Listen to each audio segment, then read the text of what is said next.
It is the final week of the regular season, and Thursday Night Lights has landed at Garrett Harrison Stadium in Phenix City, where tonight it is a playoff tune-up for a couple of region champs as 7A Central of Phenix City plays host to 6A Oxford. I'm Mickey Shadricks along with Gerhard Mathangani. And Gerhard, these two teams, very rich tradition in football. This year, though, on paper, this looks like a tough matchup for the Oxford Yellow Jackets. It certainly does. It's really been a tough schedule for Oxford altogether. They played Thompson, who sat at number 1 in Class 7A for the longest time. Meanwhile, tonight they play Central Phenix City, who's been in the top 5 for just about the entire year, and they already have a really good season as well. It's a tough call for the Yellow Jackets, but a really fine tune-up for the playoffs for both. Let's take a look at key players for tonight's matchup. We're going to talk about both quarterbacks. First off, for the Oxford Yellow Jackets. Yeah, we'll start with junior quarterback Sam Robertson, having a really strong season, especially here as of late. He can use his arms and his legs. We've seen him here previously, right here on our WOTM AHSAA Game of the Week. We'll see how much of his legs they use and how much they use him throughout the course of the regular season. Meanwhile, for Central Phenix City, Caleb Nix is having a fantastic season this year. He most certainly is, completing almost 62% of his passes, averaging about 17 per completion, over 2,000 yards already, and a few records that we will highlight as this game goes along. We'll take a break and come back and continue with our pregame festivities from Phenix City here on WOTM.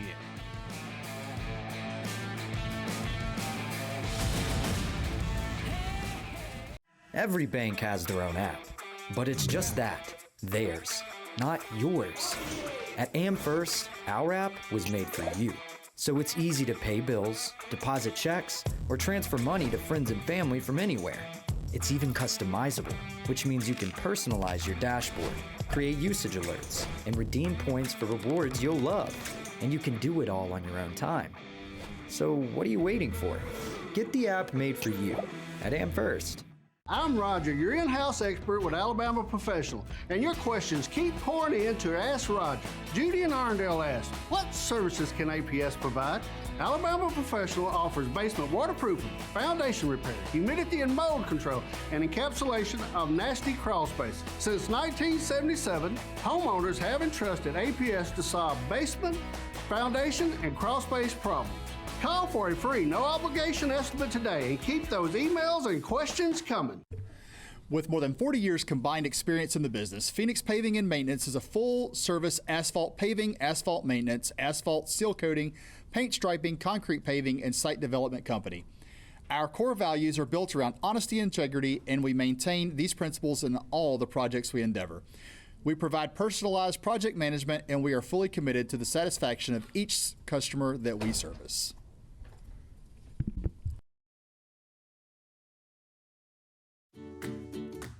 There's regular Wi-Fi, and there's new Magnify Intelligent Wi-Fi from Beam.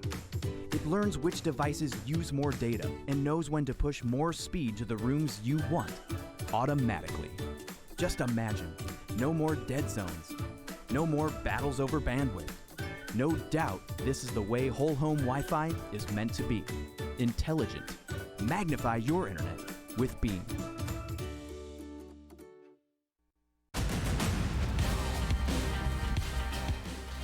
And we are back, and we mentioned this is the final week of the regular season. Both these teams are headed to the postseason, so this game is really about working on some things, mainly staying healthy. Coaches can't look ahead too much, but we can. Gerhard, next week, round 1 of the playoffs. Oxford doesn't know who they'll be matched up with. Central Phenix City does. Yeah, it's a really interesting dynamic here in the Class 6A North. The first round pairings, still some things in Week 10 to decide what happens in the first round of the playoffs. We'll start with the Oxford Yellow Jackets.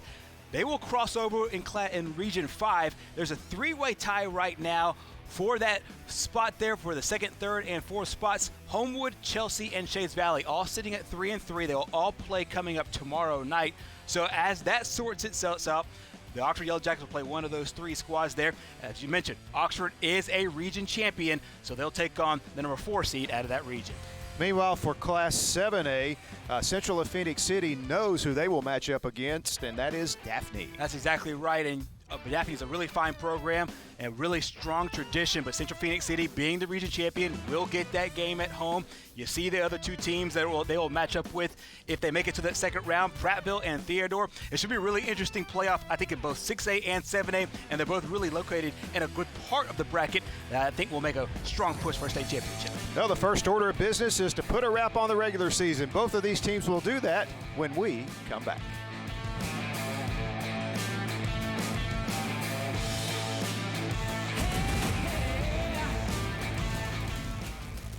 The perfect checking account doesn't exist.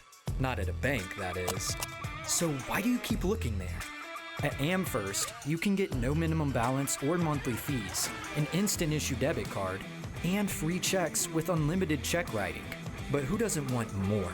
Like a rewards program you'll actually use, and convenient digital tools that make it easy to manage your account from anywhere. Now you could try and find that at a bank, or you could save yourself the trouble by checking with us. Whether I am in Margaritaville enjoying a cheeseburger in paradise or cruising around on the Gulf of Mexico, I always make sure to vote. I am Jimmy Buffett, and I want to encourage you, too, to become a registered voter and to obtain a photo ID so you can have your voice heard and your vote count just like me. It is 5 o'clock somewhere, but fortunately, you have from 7 a.m. to 7 p.m. to get to the polls and exercise your right to vote. Keep making a difference for Alabama. And back at Garrett Harrison Stadium, and there you see a look at senior night. Some shots from the pregame ceremony taking place here this evening.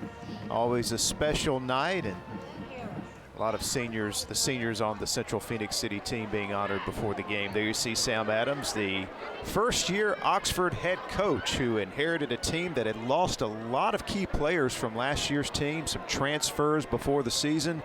Really had his work cut out for him, but he's led him to a region championship in his first season. And everybody knows about this young man, Patrick Nix.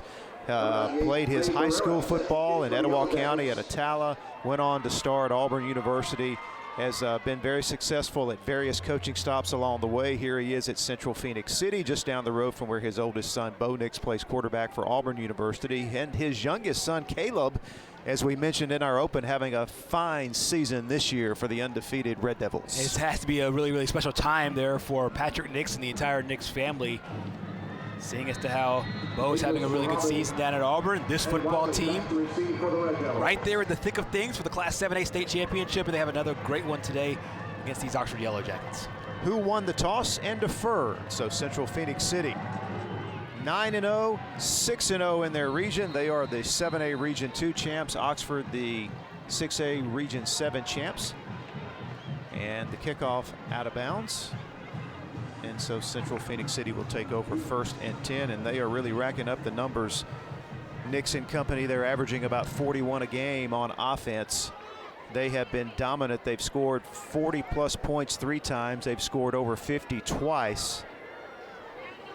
And a lot of it has to do with the year this young man, Caleb Nix, is having. He's thrown for over 2,000 yards, a 61% completion rate coming into this game tonight for the 6', 200-pound senior quarterback, Caleb Nix. And for those who've watched Bo Nix, watch his mannerisms. They're a little bit like his older brother. First down, they look to throw. Nix steps up in the pocket, airs it out deep. They go for the home run ball. They've got it. It is a touchdown. Tommy Griffin Jr., that is his 3rd touchdown catch of the year. How about this start for the home team? Just like that, coming right out of the gate. You want to be aggressive here. Obviously, you don't want to show too much as we go to the playoffs, but this right here was easy. A pitch and catch, just going up top. And it is senior to senior here as Nix fires it away. That's a beautiful football. Great pattern. No help over the middle, and that's an easy pitch and catch there for the Red Devils.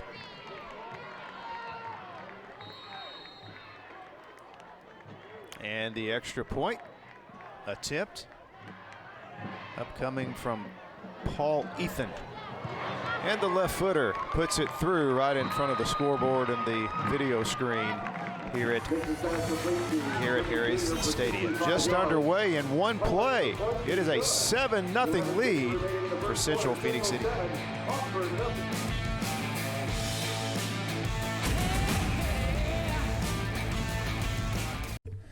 With more than 40 years combined experience in the business, Phenix Paving and Maintenance is a full-service asphalt paving, asphalt maintenance, asphalt seal coating, paint striping, concrete paving, and site development company. Our core values are built around honesty and integrity, and we maintain these principles in all the projects we endeavor.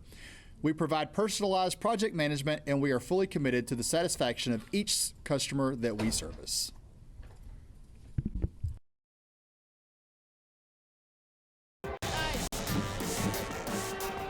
Well, just like that, it's 7-0 Central Phenix City as Nix to Griffin Jr. 65-yard touchdown strike as Coach Nix's team gets on the scoreboard first, which has been a common theme throughout the season so far.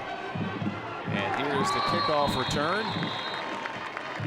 And great coverage that time by Central Phenix City as Miguel Mitchell is taken down there by John Adams. So here come the Oxford Yellow Jackets out on offense for the first time tonight. We talked about their quarterback in our open, Sam Robertson. Struggled with some injuries early in the season, missed a couple of games, and is really settled in now. And I would think Coach Adams feels good about at least how his team is playing going into the postseason. Probably their best football of the season. 100%. We saw this team play against Gadsden City about 4 weeks ago. They had the bye week, and they've won 3 straight games since then. First down. They hand it off up the middle. Not much room at all. Great job there by the defensive front as they wrap up Jaden Thomas, the running back, for no gain. And in that 3-game stretch, they're averaging about 31 points per game. We expect to see a little balance of the run and the pass here for these Yellow Jackets. It'll be hard to run on this Central Phenix City defense. They're really big up front. That time they do a good job of tackling them. Second down. Robertson rolls out to his right. Airs it out deep, and it is incomplete. It was intended for Judd Sire. Good coverage that time for Central Phenix City. Jacob Tenney back there. The only person back there with a shot at it. They're on defense for Central Phenix City. Correction, that was A.J. Smith on the coverage. Got those dual numbers that we all love, right? You know, you get a lot of this in college, but you know what Central Phenix City is building right now is really strong programs. So we have a ton of these double numbers all the way through, from the single digits all the way through about the 40s, and so you have to check both sides of the roster. Not many times do you and I get 2 rosters, essentially, an offensive roster and a defensive roster. Third down and 10. This Robertson pass is incomplete, as it was intended for Eli Bozeman. So it's a quick 3 and out for Oxford. Well, give a lot of credit for Central Phenix City's defense. They really made sure that, hey, this run game, you're going to have to find a little bit more creative ways to run on us. They really created a nice possession for themselves, starting with that first down play, tackling them right behind the line of scrimmage, and then force Oxford to put it in the air a couple of times. And just like that, we're 53 seconds into this ball game, and the Central Phenix City offense will get this thing back. So here's Dalton Fink on to punt it from inside his own 5-yard line. It is a low line drive kick that is taken at the 48-yard line on the run by Caleb Johnson. And Johnson returns it back down to about the 21-yard line. And Central Phenix City going to have a very short field to work with. And this is the touchdown pass here from Nix. And this is where he's so good. And you see the polished play from Nix. Steps up right into the pocket, keeps his eyes down the field, and then gets the matchup that he wants along the outside. Well played as far as going into the pocket. A lot of times you'll see quarterbacks tuck it and run it if it's not open immediately. He buys himself a couple of seconds, steps into that pocket, and then Griffin Jr. does the rest. It's a lot like the bomb his brother threw in the Arkansas game. I said that right before the snap. Watching a lot of his highlights pre this game, he's got a lot of the same mannerisms as Bo Nix had. And I didn't get a chance to see Patrick Nix play as far as play for play when he played at Auburn, and so I don't know all the similarities compared to his father, but I'm pretty sure there's a lot that are handed down there from the Nix family.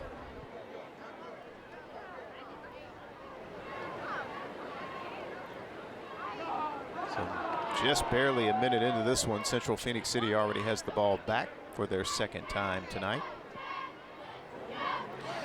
I know that Patrick Nix is hoping that Bo can throw a few of those on Saturday when the Tigers play the Ole Miss Rebels coming up this weekend. Having to delay for an injured Oxford player. There you see number 3 being assisted off the field. This one?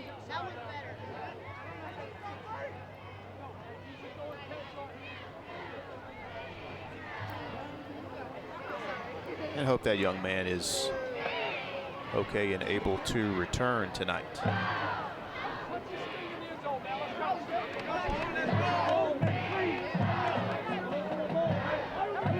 And this is exactly what you want to avoid in a game of this situation. For sure, and that's exactly what we talked about at the Open.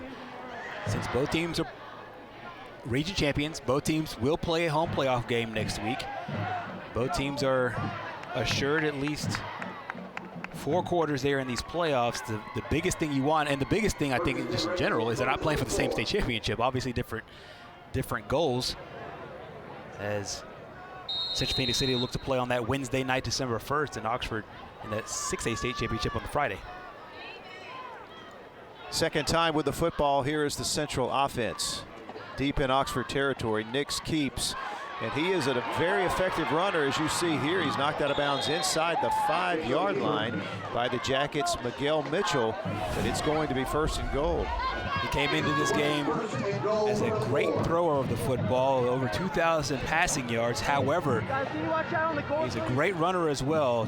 40 carries, that's now 41 on the season. Already 4 touchdowns on the year running the football, so he's enough of a threat to keep defenses honest. That is our first first down of the night. Nix, quick pass, it's batted down. Good job by Nick Merriweather, the defensive end, getting his hands up. Have to come up with creative schemes in order to confuse quarterbacks. That time Merriweather doing a really good job of reading the pass there, just watching Nix, reading his eyes, and then getting his hands in the passing lane. Very disciplined play by that young man. He didn't overcommit to come after Nix. Just got his hands up and batted it down. Second and goal. Handoff up the middle, and this is going to be a touchdown for Jamel Johnson. That'll be his 6th rushing touchdown of the season, and less than 2 minutes into this one, and it is already a 2-touchdown lead for the Red Devils. And you saw the first play of the game, doing it through the air, the quick strike, and then this drive, this series, mostly on the ground. Nix's run to start it out, and then Johnson, the leading rusher on this football team, caps off the drive with a touchdown. He came into this game with 69 rushes. That makes number 70, and as you mentioned, touchdown number 6. And Ethan Paul now 2 for 2 on extra points. Extra point is good. 10:30. It is a 14-0 lead for Central Phoenix City on the heels of this Jamal Johnson touchdown run.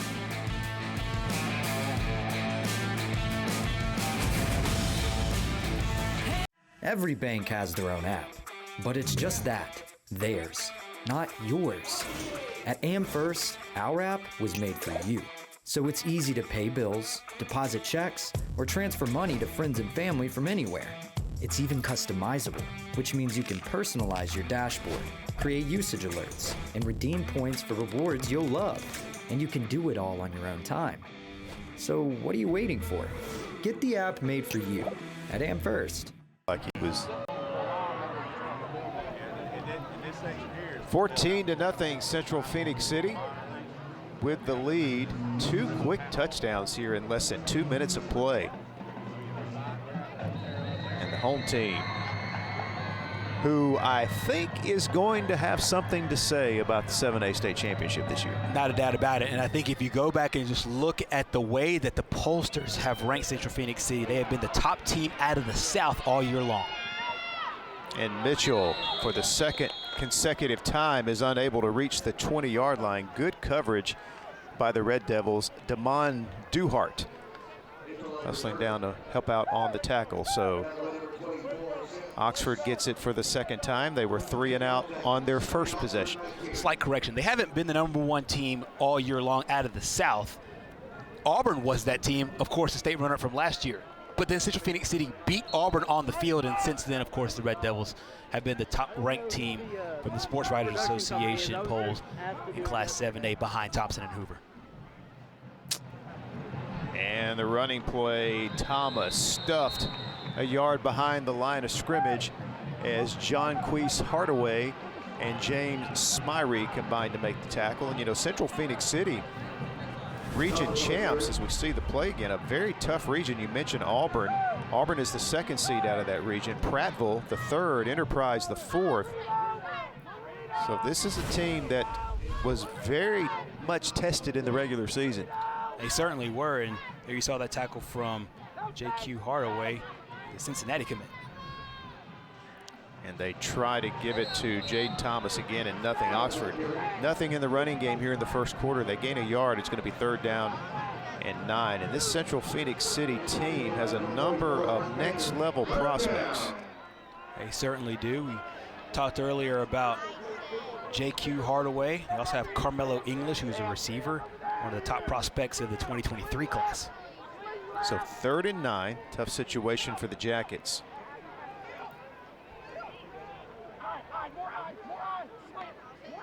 Robertson against a 4-man rush. The pocket collapses. He has to get out of there, and he gets knocked out of bounds takes a shot from Siraj Mohammed.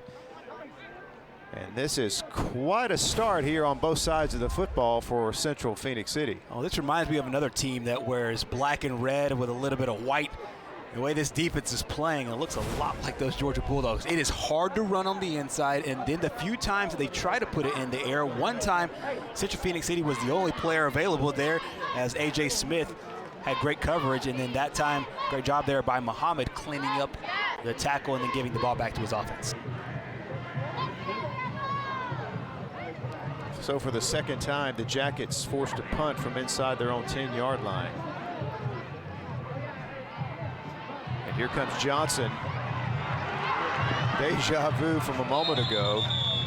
Another good return deep into Oxford territory. This one will be spotted at the 33. There is a flag, though, so we may have an illegal block on the return. Yeah, that's going to be a block in the back, and you almost saw that one in real time. They try to set up the wall, but a lot of times you have to be really disciplined as you do so. If the guy goes past you, you can't block him in the back because the ball carrier's right there. And they'll see it every time, and that time they saw it in real time. You take a look there, right in the middle of your screen, and he just made that one easy for the officials. Great officiating crew we have here today. And by the return team.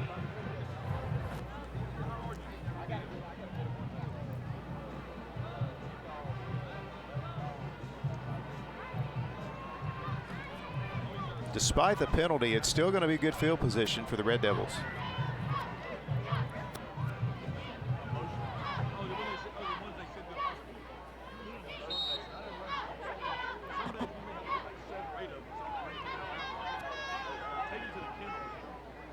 So 1st and 10.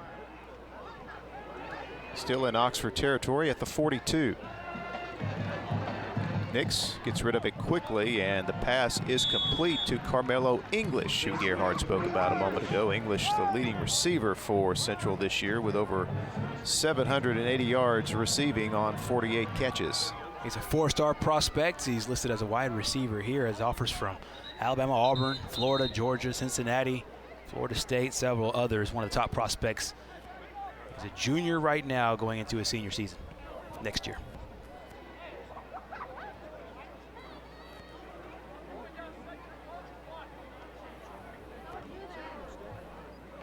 And there's Carmelo English. That is an Amherst first down. Officials stop play to pick up the ball and put it back down. So here we go. 1st and 10. Central Phenix City at the Oxford 32. Up by 2 touchdowns, looking for more. And this is another strike to Caleb Johnson. And Johnson gets another Amherst first down before stepping out of bounds inside the Oxford 20. And he's just taking advantage of the matchups here. Watch as Nix has the middle of the field wide open. They set it up, just holding that linebacker for just a half second with the run fake, and then completing the pass. And this pass is batted up in the air, and it is nearly intercepted by the Jackets' Nick Merriweather. We have a situation there where you have a tip ball, and both guys want to bring that one back and be able to have a shot at an interception. The second tip pass here for the Oxford defense, and there is just like a center fielder and a left fielder in baseball. You just try to have as much communication as you can. It's really hard in football, obviously. That one actually knocked away from the Merriweather by his teammate. So we got another flag thrown. Prior to the snap, false start. 5-yard penalty, still staying out. And what you saw right there, the block in the back, and then that penalty right there. I don't care if Central Phoenix City wins this game by 5 touchdowns. Coach Nix will talk about these small things as they move forward into the playoffs. You can't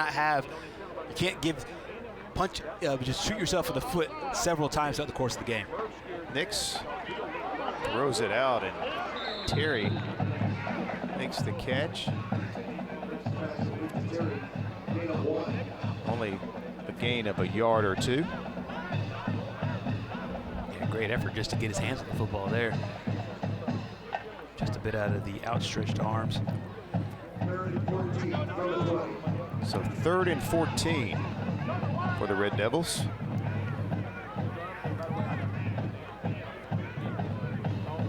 Right at the Oxford 20. Jacket splits. Nix sets up the middle screen. It's the perfect play call against the right defense, and Johnson is going to walk into the end zone. Beautiful execution by the Red Devils. Very, very good play call. You got behind the sticks with the penalties, and then you just set up the screen there, and they do it to perfection. You ask your guy to make one player miss, and that's exactly what he did. Watch the lineman do a good job of getting a hat on a hat. You ask your guy to make one player miss, he does that, and he cruises in for the touchdown.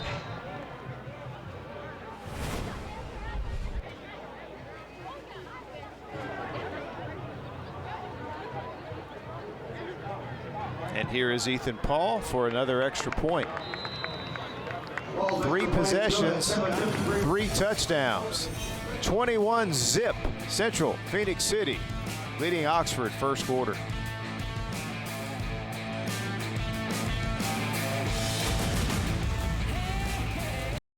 Have you seen foam lift concrete? Watch it raise the sidewalk. The poly-level system raises building floors, levels driveways, raises steps. Amazing, isn't it? APS Foundation. It is all Central Phoenix City, 21-0. We warned you in our pregame that this was a tough matchup for the Oxford Yellow Jackets, and it has proven to be exactly that here in the first 4+ minutes of the game. 3 possessions, 3 touchdowns, as the Red Devils in command here early, and for the 3rd consecutive time, they're going to hustle down and stop Oxford on the kickoff inside the Jackets' own 20. So Oxford 2 3-and-outs on their first 2 possessions. They have it again.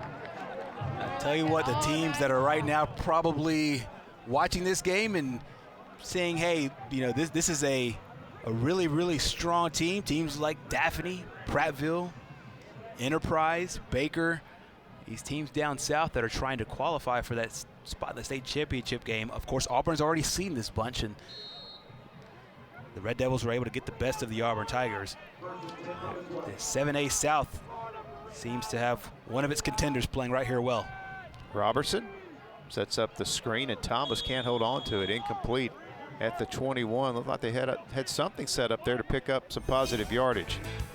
And we talked earlier in our broadcast about 7A South. It's a really strong division. You keep always hearing about the North, Thompson and Hoover, but the South is really strong. You have Central Phoenix City who will play Daphne first round of the playoffs next week. On the other side of that bracket, you have Prattville and Theodore. Prattville is also in the same region as Central Phoenix City. And you also have Enterprise at Fairhope and Baker at Auburn. Those are the matchups there in 7A South. And here's Thomas on the handoff. And he fights forward for a couple of yards before running into TJ Parker and company by the Central Phoenix City defense. So it's going to be 3rd down and 8. You see, it's still difficult for this Oxford football team to run in between the tackles against Central Phoenix City. And I don't think that will be exclusive to this Oxford team. I think that a lot of teams out of Class 7A have had their struggles with this bunch. Central Phoenix City defensive front has dominated the line of scrimmage here in this first quarter. Robertson's pass is complete at the 25, but it's going to be short of the first down. Making the catch there was Eli Bozeman. Bozeman doing a good job here, just being able to get his hands on the football and then get 1 foot down. Really good athleticism there by the 9th grader. Another 3 and out as Robertson and the offense leave the field. Another punt coming up for Oxford. Well, you try to establish the run, and that's difficult. And then you get in passing down situations, and then Central Phoenix City does a good job of forcing them to the outside. There's really diagnosed this Oxford offense really well and then made them play limited over these first 3 drives. We'll see if they go to the air a little bit more and or throw some screens like we just saw with Central Phoenix City, just something to loosen up this defense. And here is Johnson with another return. And he is wrapped up by the Jackets, Davion Larkins. There is a flag on the play. And we'd like to welcome our CTV Beam viewers on SD Channel 79 and HD Channel 286 tuning in tonight for Thursday Night Lights from Phoenix City. It can be a drag searching for an internet provider. Make the switch to Beam. Locally owned and operated, Beam has proudly served our community for more than 57 years. With our made-to-fit solutions, we have packages available for every family in our community. With over 175 channels, including WOTM, rapid internet speed, prepare to be amazed by our services. Congratulations to the Red Devils for an outstanding season and a great start in this game tonight at home against Oxford. 21-0, Red Devils with the ball back on offense. Patrick Nix has to like the start to this one. Your favorite in this game, really not a lot on the line here. You just want to stay healthy, tune up for the playoffs, and this is exactly the way you want to start this type of ball game if you're the Red Devils. No doubt about it. Not looking ahead to the postseason, just playing as well as you can here in the early going. Be able to take advantage of the mismatches that you get. That time doing a good job of getting that ball out to Carmelo English's Caleb Nix. And then, as we mentioned at the very top, try to come away with as many healthy bodies as you can. Try to make a run here in the playoffs. Nix, we mentioned, over 2,000 yards passing this year, a great season, and he has already demonstrated tonight his accuracy, his poise in the pocket. And here's an Amherst first down to the 41-yard line. Well, Caleb Nix has already etched his name in Central Phoenix City football history. He already has the career record for passing yards with over 3,000. Over 39 touchdowns as well coming into this game. Of course, hit his 40th a little bit earlier. Also single-season passing yardage this year, as well as single-season passing touchdowns this year as well. He only needs about a little over 600 more yards for total yards as far as the record goes. And more than likely, between today and next week's game, you would expect him to get there. Nazier Walton, the senior right guard, coming out of his stance a little early. So that's already the 3rd penalty here in the first quarter. About the only thing that has gone wrong so far for the Red Devils. That's exactly right, and that's what Coach Nix and his staff will harp on as they go out throughout the course of the week, getting ready for the postseason. And in a lot of ways, this is an advantage, being able to play tonight. Give yourself an extra 24 hours to scout your next opponent for next week. Nix on the fake, swings it out to English. You see the elite athletic ability there of Carmelo English, making 2 Oxford defenders miss, and he advances it forward for another Amherst first down. Well, you see the reason why Nick Saban and Brian Harsin and Kirby Smart really love this guy.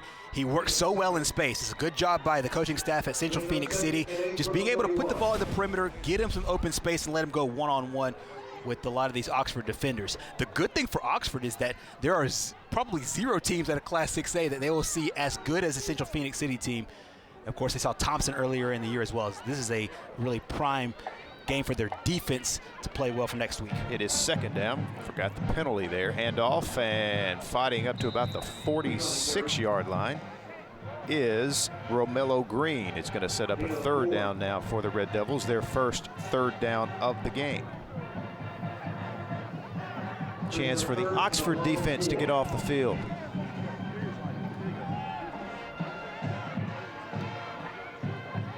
Third down and 4 out at the 46.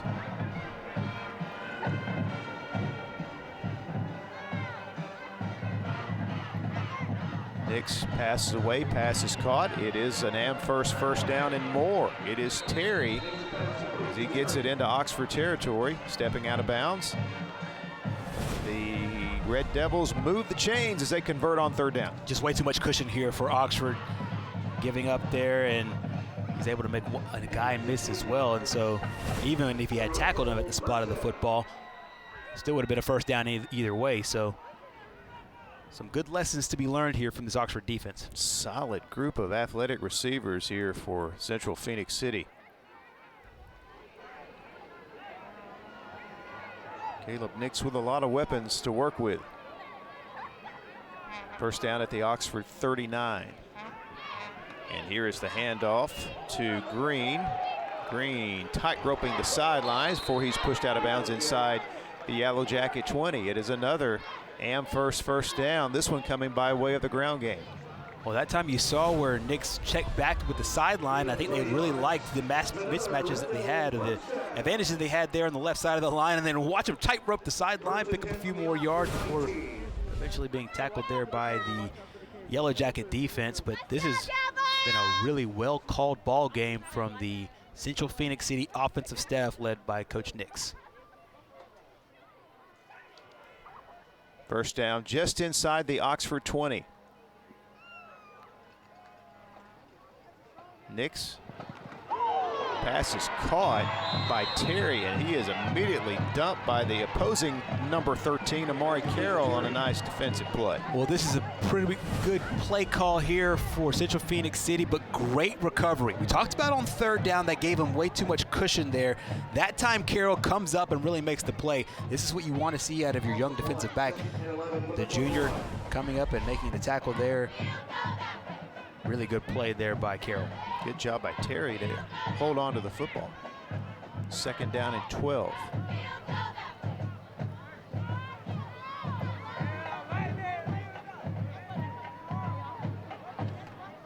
Nix goes toward the end zone, incomplete. Outstanding coverage by Mitchell as he was step for step with Caleb Johnson. We saw Mitchell a few weeks ago, I think it was about 4 or 5 Thursday nights ago, playing really well against those Gadsden City Titans. Mitchell is one of the few senior leaders on this football team for Oxford. We talked about just the number of young guys they've had to play throughout the course of the year.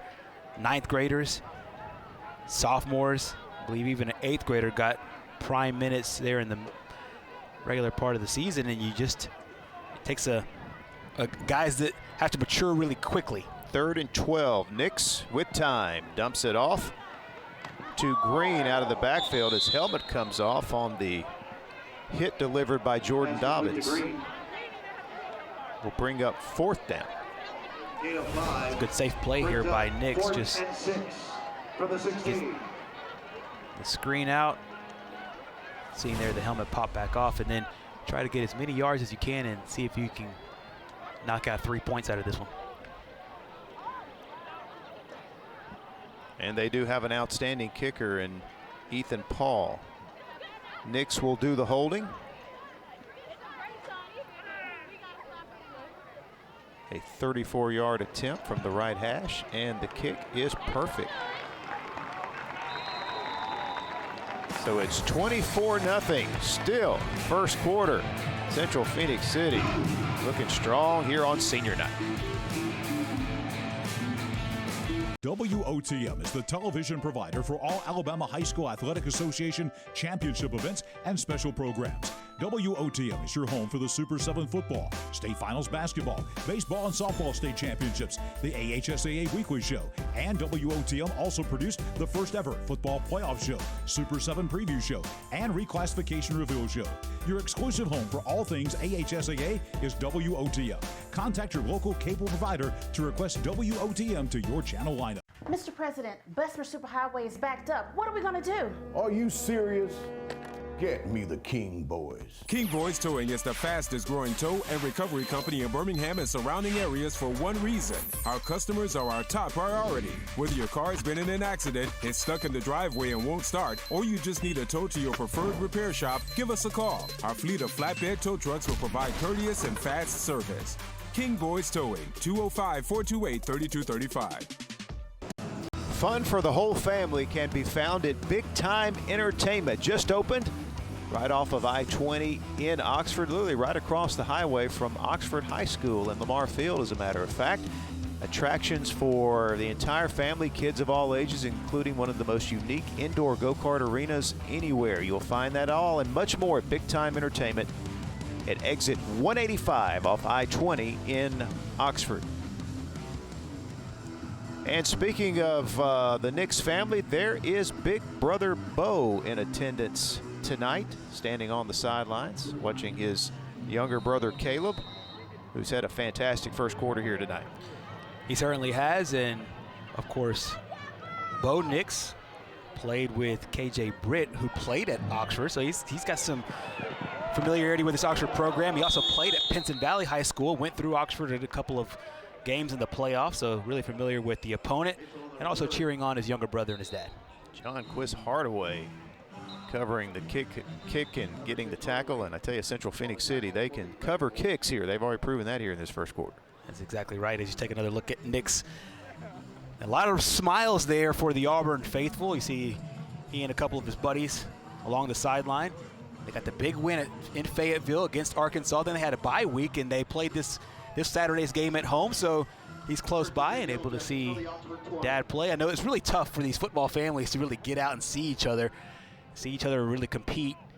Dad times a lot of Friday nights trying to get his squad ready for a state championship run. Meanwhile, Caleb and Patrick Nix looking to get themselves ready for a state championship, and Bo obviously playing with the Tigers.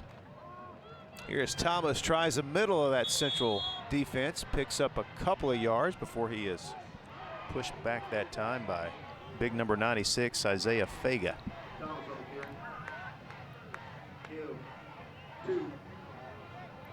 Second down and 8.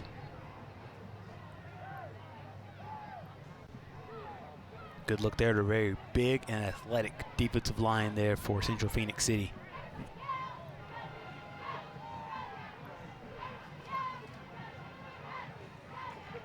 Oxford still without a first down here in this first quarter.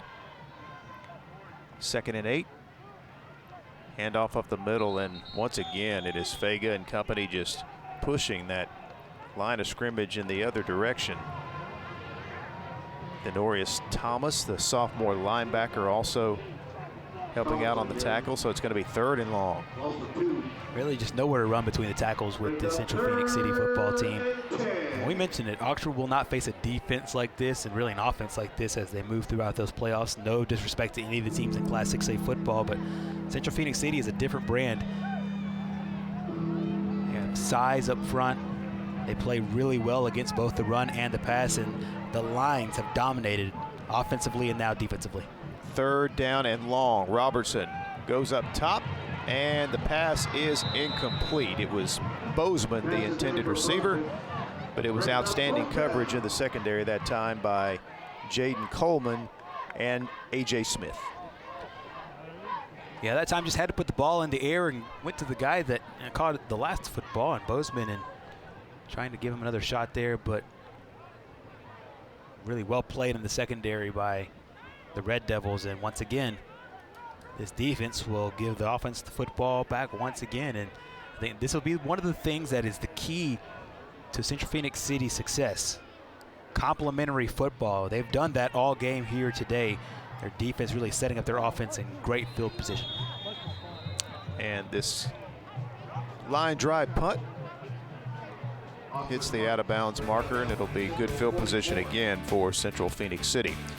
And we'd like to thank our friends at Sunbelt Rentals for their assistance on our Thursday Night Lights matchup tonight from Garrett Harrison Stadium, located at 3250 Williams Road in Columbus, Georgia.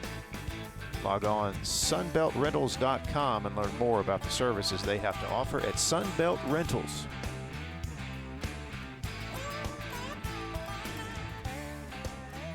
Late first quarter, a lengthy first quarter, a quarter that's been dominated by the home team.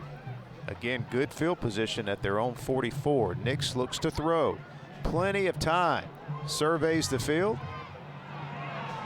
And now we'll just take off and run for about 8 yards before he's taken out of bounds by the Jackets defense.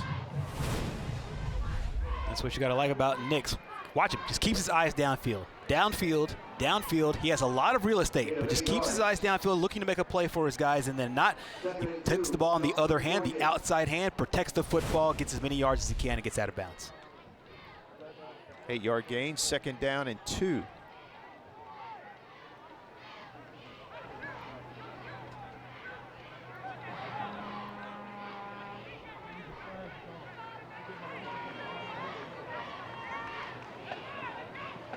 Here's a handoff up the middle to J.T. Banks.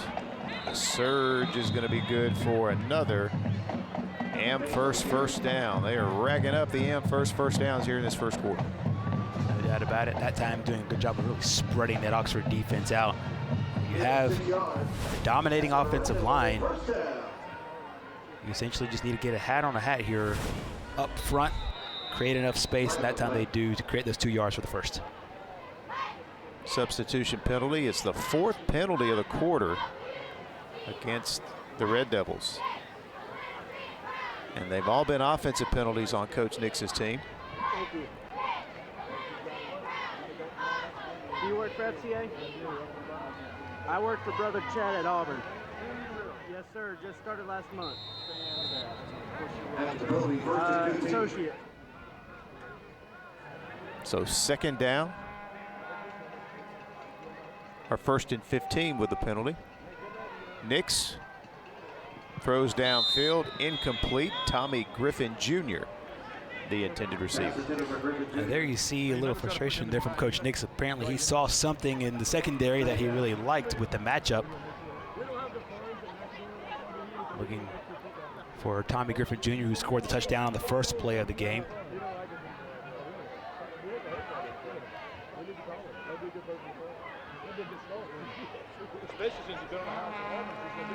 Second down, Nix rolls out, throws it to Johnson short, and Johnson is out of bounds inside the 40. They say he stepped out at the 38. Rolling out there is Nix, getting it out to Johnson, who we've seen a lot in the special teams unit. He's also a really good receiver for this football team, along with guys that we've seen earlier with English and Griffin. 3rd and 7. 3rd and 7 for the Red Devils. The Oxford defense been on the field for the majority of this first quarter.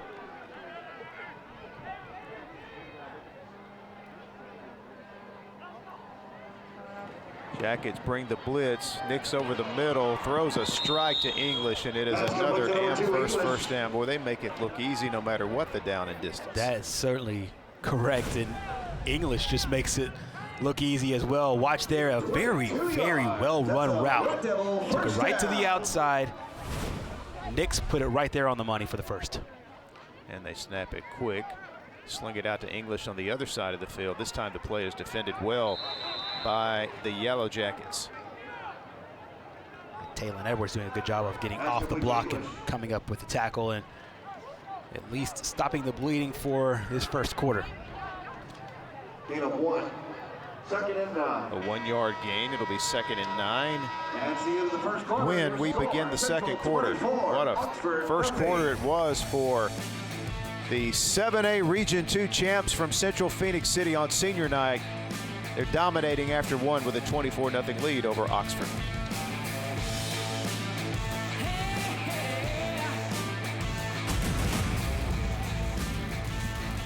Every bank has their own app, but it's just that, theirs, not yours. At AmFirst, our app was made for you. So it's easy to pay bills, deposit checks, or transfer money to friends and family from anywhere. It's even customizable, which means you can personalize your dashboard, create usage alerts, and redeem points for rewards you'll love. And you can do it all on your own time. So what are you waiting for? Get the app made for you at AmFirst. WOTM is the television provider for all Alabama High School Athletic Association championship events and special programs. WOTM is your home for the Super 7 football, state finals basketball, baseball and softball state championships, the AHSAA weekly show, and WOTM also produced the first ever football playoff show, Super 7 preview show, and reclassification reveal show. Your exclusive home for all things AHSAA is WOTM. Contact your local cable provider to request WOTM to your channel lineup. With Beam's internet speeds getting faster and faster, you'll want to explore every last corner of the internet. So you're going to need a bigger screen. You can watch anything with over 175 channels. So you're probably going to need a bigger couch. Plus, with the $500 you'll save when you bundle 250 meg internet with Digital Advantage TV, well, you're definitely going to need a bigger wallet for all your extra money. And that means bigger smiles for everyone. Move forward with Beam, your hometown provider. And WOTM is your exclusive home for all AHSAA championship events, including the Super 7 coming up real soon. Obviously, playoff action every Friday night beginning next week here on WOTM and the AHSAA statewide network. And if WOTM is not part of your provider's channel lineup, you can call and request that they add WOTM. We begin the second quarter with the Red Devils on the march again with a 24-0 lead. It's Coach Nix's team. The only thing that's gone wrong for them here in this first quarter has been those 4 offensive penalties. They've looked sharp on offense and defense. Special teams has been outstanding. Nix steps up and throws a strike into the end zone as Marquavius Terry catches it for the touchdown. A lot of guys, when they evaluate quarterbacks, talk about the ability to keep the play going, keep the plays extended, and you do so with very small movements in the pocket. That time he just slides right out of it, gets out of the pocket there. You see he just keeps his eyes down the football field, knowing that he's got all those playmakers that you referenced earlier, and that's yet another guy, different player, scoring points here for these Red Devils. And you could see on that replay, that is a challenging route to execute because you've got to have time for that route to develop. And obviously, as you can see, Nix felt a little pressure up the middle, but just sidesteps, buys time, and the defender falls down, and there's Terry making the catch in the back of the end zone. Such good awareness, and this is the view you were talking about earlier. It takes a little bit of time to get that to develop, and then it takes a perfect throw to get that ball towards the back of the end zone and in a space where you can get a foot down for the touchdown. That's perfect execution there, and the Knicks brain trust, everything seems to be clicking here in this first half.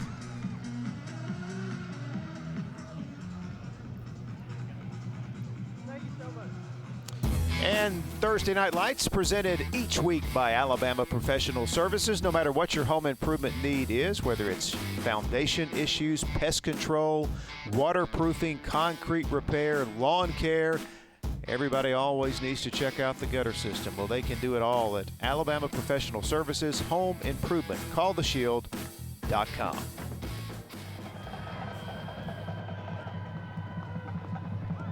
This young man has been a pest to this Oxford defense tonight. They've had no solution for Caleb Nix and company here in this first quarter. And here's Oxford on the return. Out across the 20-yard line goes Jaden Dobbins. So again, Oxford still in search of their first down here in this game. Coach Adams and crew knew this would not be easy, playing the young squad that they are throughout the course of the season. Now, they have played really well on offense in these last couple of games. These last few weeks, they've done a really good job playing situational football. They got a big win over Arab, executing right before the end of the half, and then right again before the end of the game, before kicking the game-winning field goal. This is a different monster, though. And here comes Amari Carroll on his first carry of the night, and he runs into big Sterling Harris. Carroll takes a shot. And not only are a lot of these Oxford players really young, but also they're in a situation where some of them play both ways. We saw that against Gadsden City a couple of weeks ago. Play gain 2, so it will be 2nd down and 8. And another injured Yellow Jacket. And Maury Carroll unable to get off the field.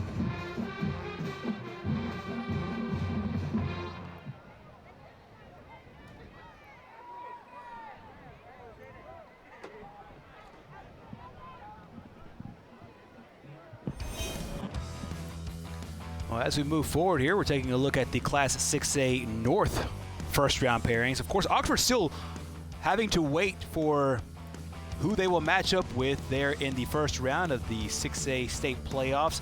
A couple of different situations can materialize over the next couple of days. We have games in Class 7A and Region 5 where they match up. So the opponents, the possible opponents tomorrow are Homewood and or Shades Valley or Calera. Here's to give up the middle to Thomas. Flag comes in at the end of the play. Siraj Muhammad, the defensive back, coming up to make the tackle down low. Check the penalty. There's a flag on the play.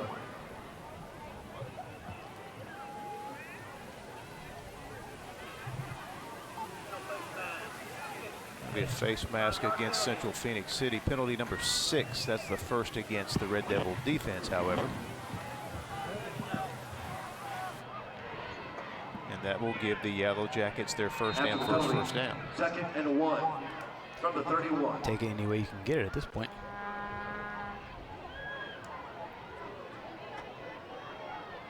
Actually, 2nd down and 1 after the penalty. Still yet to get that first down.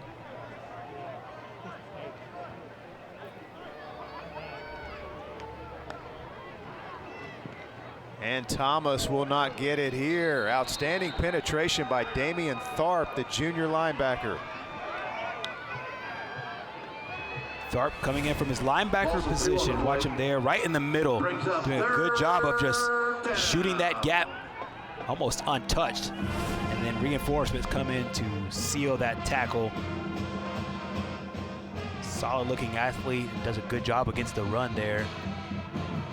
Getting into the backfield and still holding this team without a first down.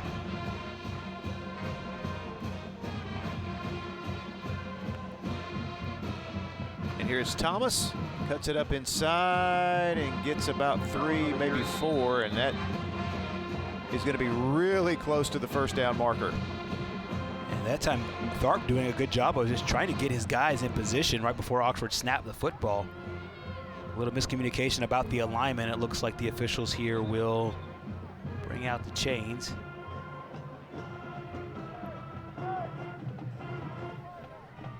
It is really close, as you can see.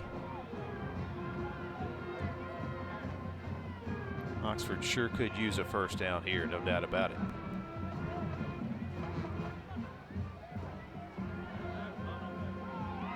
And they're going to get it by the hair of their chinny chin chin. Well, we saw the one Central Phoenix City defender in the foreground holding up the 4 fingers. I guess he thought that it was close, but it is a first down. And will we reiterate what we said earlier? You'll take it any way you can get it. That time, aided by a little bit by a penalty. Central Phoenix City defense makes a good play, but Oxford able to punch the nose of the football right over the chain and give themselves a fresh 4. Their first down comes at the 9:29 mark of the second quarter.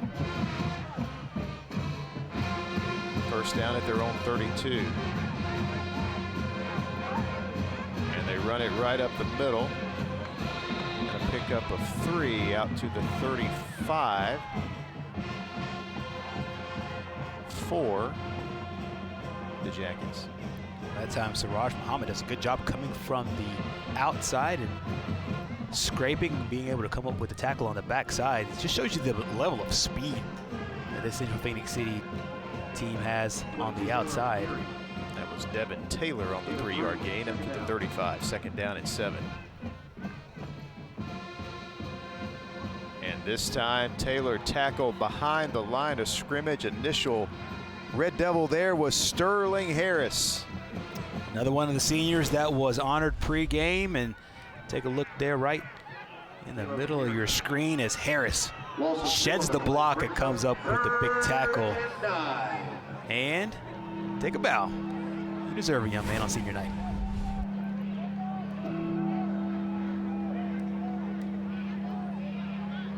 Did a good job beating the center Tate Gregory at the snap. So 3rd and 9. Robertson gets it out of his hands quickly. It is caught by Judge Sire, but then he is immediately swarmed under by a sea of black jerseys.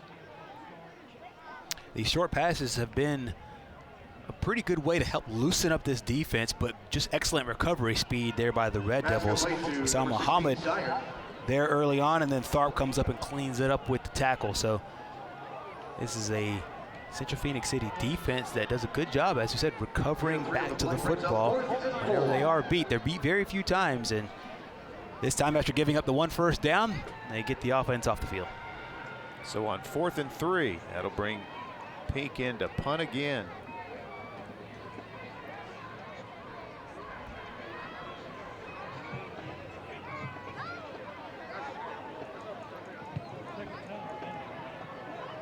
And he kicks away from Johnson, and it takes a Yellow Jacket roll inside the 20. Well, they're going to spot it out at the 22, so that will be where Central takes over. Coming up tomorrow night on My 68 Friday Night Rivals. Boy, how about this matchup? It's got a lot of marquee value to it, as you've got Hanley out of Class 4A, Central Clay out of Class 5A. 7 o'clock kickoff. And if you miss it live tomorrow night, it'll re-air on WOTM Saturday morning beginning at 9 a.m. You talk about these marquee matchups here in Week 10. I really love it because you get what these coaches do is they do a good job of scheduling a team that you know will be there late and give you a good test before the playoffs. I think that's the same case here with Oxford and Central Phoenix City. And, of course, Coach Horn and Coach Strain doing that with their clubs tomorrow night. Nix throws it up top for English, and he's got it. And this is going to be another touchdown for Central Phoenix City. It's a lot like the very first play of the football game that we saw earlier. It's a one-on-one matchup, and that's one of the best players in America in Carmelo English. And he comes away with the touchdown, and it's his first touchdown of the game. Watch here as Nix keeps his eyes down the field, and you have one-on-one coverage. There's very few that can keep up with number 2, not just here in the state of Alabama, but across the country. That is a beautiful deep ball. Hitting English right in stride. Did not have to break his stride at all. And there is the extra point, extending it to a 38-0 lead. Nix lighting it up here in this first half. English on the other end of this one. 38-0, Red Devils.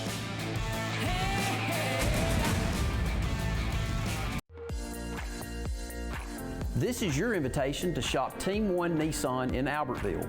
Everyone likes doing business with people you know and trust. Our entire staff at Team 1 Nissan is people that work and live right here in our community. People that are your neighbors. So when you're shopping for your next vehicle, shop where you get hometown service. And speaking of service, our staff is here to serve you. Check us out at team1nissan.com.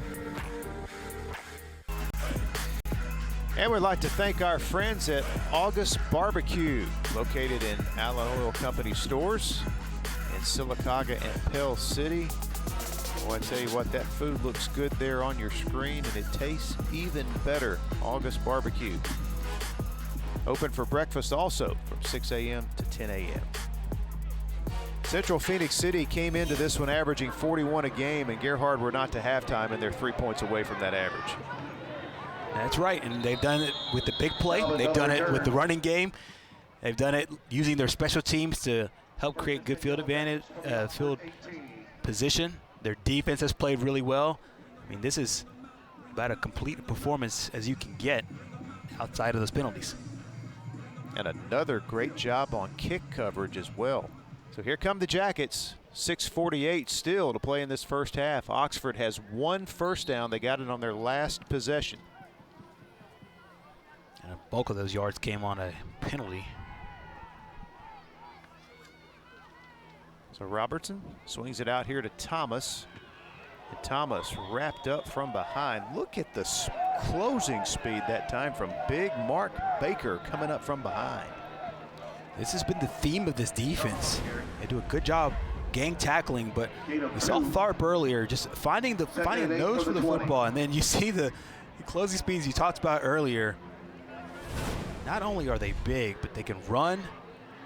They play the run and the pass really well. They don't really give up on anything. They haven't had a shot to get angles with Oxford running in the open field, but the closing speed, you're seeing it in the backfield. 2nd down and 8. And this play right up the middle. Devin Taylor picks up about 4. Going to set up 3rd down and 5. And there he is again, number 44, Mark Baker. I tell you, if you're going to have success against this team in the postseason and you're in Class 7A, you're going to have a handful of this defensive line. You certainly will. And they're big, they're athletic, they're really smart as well. It's not that they just run to certain spots, but they read things very well. You saw with the linebacker helping to solidify that defensive line. There, we'll get the penalty on Central Phoenix City, it looks like, unless they were drawn offsides. But continuing your point, they're very, very fast and athletic as well as big. So their size helps them in the run game, and their speed helps them when teams try to go outside. And again, the only thing that's going wrong for Coach Nix's team is the penalties. That's penalty number 8 here in the first half. 1st and 10 Yellow Jackets for the Oxford 28. So that does give Oxford their 2nd and first down by way of the penalty.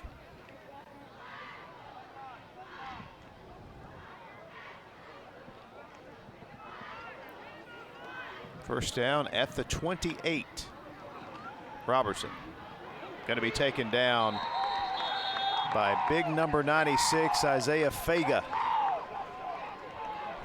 There's a mismatch along the offensive line. Watch Fega come right from the inside, and they didn't necessarily double team, but they tried to help out with the chip. They don't get there. It's way too strong, and you see the crazy athleticism and talent over the last about 4 or 5 plays here from this defensive line.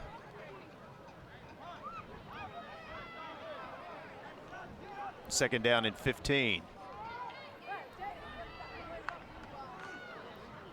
They hand it off up the middle a couple of yards, and that is it. Submarining through there that time was the Norris Thomas, the sophomore linebacker, getting his hands on Devin Taylor. So it's going to be 3rd down and 13.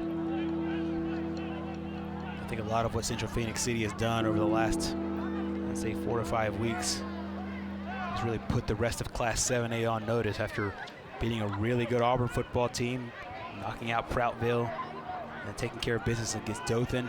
They had the off week last week, and then you might think that they might stumble going into this one. They certainly have not. 3rd and 13. Robertson's going to be sacked back inside the 15-yard line. It was Damian Tharp, the junior linebacker, in on the play. We saw him play the run really well earlier, this time coming on a blitz. And the middle linebacker coming away with a sack, but watch the pressure that they put on this Oxford offensive line. And then Tharp comes unblocked. And that's a tackle every time there for big number 7, Damian Tharp. And tell you what, there's a lot of juniors on this football team that I think a lot of people will be excited to see Central Phoenix City come back again next year. You talk about guys like Tharp and guys like Carmelo English.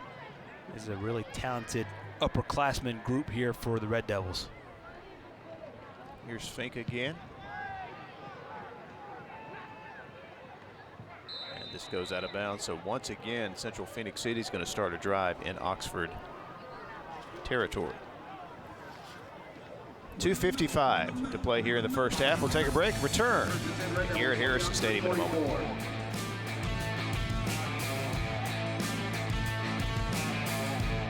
At Team One Toyota, you'll always find the car you want at a price you'll love. And shopping with Team One Toyota is like no other experience. Right now, you can custom order your brand new Toyota. You can pick the color you want, the trim you want, the interior you want, all the equipment and technology you'll want. And this month, when you come into the dealership to custom order your Toyota with us, we'll take an additional $500 off. A lot is changing in the car business because we're the ones changing it. Choose Team One Toyota, where we're driven by great people and great prices. Welcome to the award-winning Chocolaca Park in Oxford, Alabama. We believe Chocolaca Park is the place to be, and our fans agree, describing the park as breathtaking, professional, and fun for all. With plenty of parking, restrooms, concessions, and a top-notch staff, we are confident your experience will be second to none.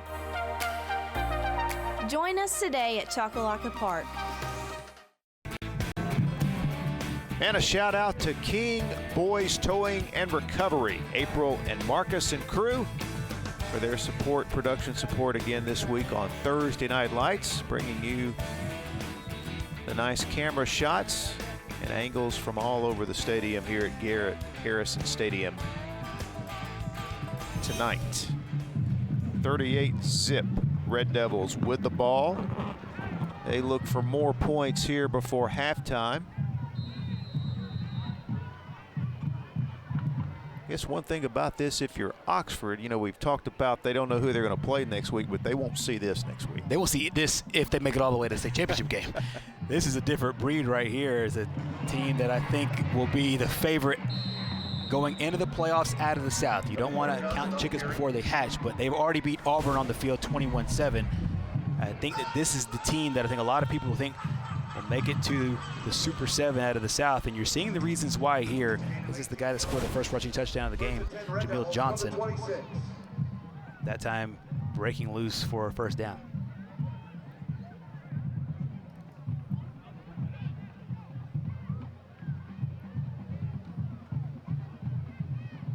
Johnson, we mentioned, averaging over 8 points a carry coming into this one. First down at the 26.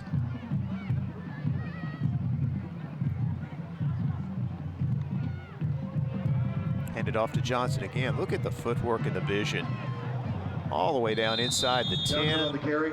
Takes a shot at the end of the play there. But still, it's going to be first and goal.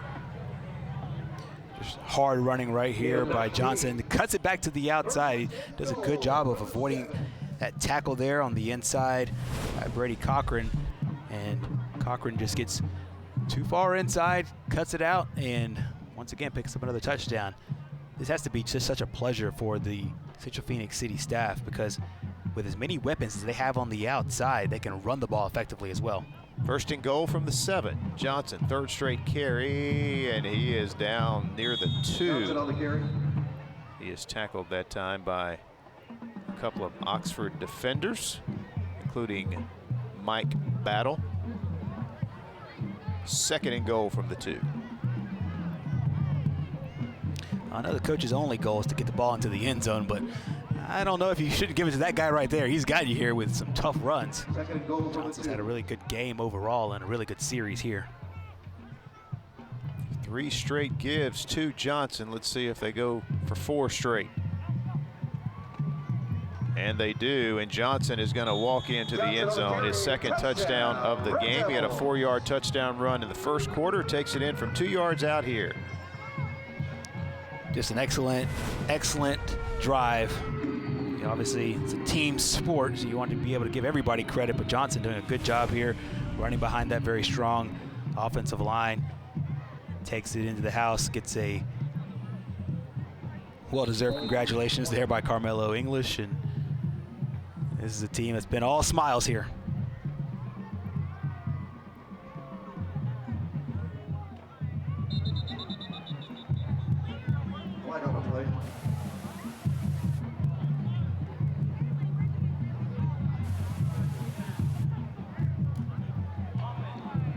Another penalty against the Red Devils.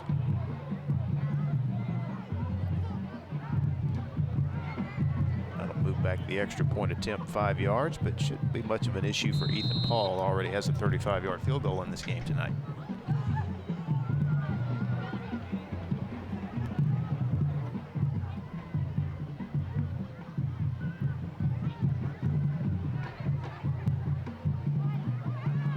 Low snap. Nix is going to roll out and heave it to the back of the end zone. And how about that? Everything is working right tonight. Romello Green makes the catch for the 2-point conversion. But, you know, Gerhard, this is something every team practices. And even though the snap was bad, they executed on the 2-pointer. It is 46-0 late first half here in Phenix City. With more than 40 years combined experience in the business, Phenix Paving and Maintenance is a full-service asphalt paving, asphalt maintenance, asphalt seal coating, paint striping, concrete paving, and site development company. Our core values are built around honesty and integrity, and we maintain these principles in all the projects we endeavor. We provide personalized project management, and we are fully committed to the satisfaction of each customer that we service.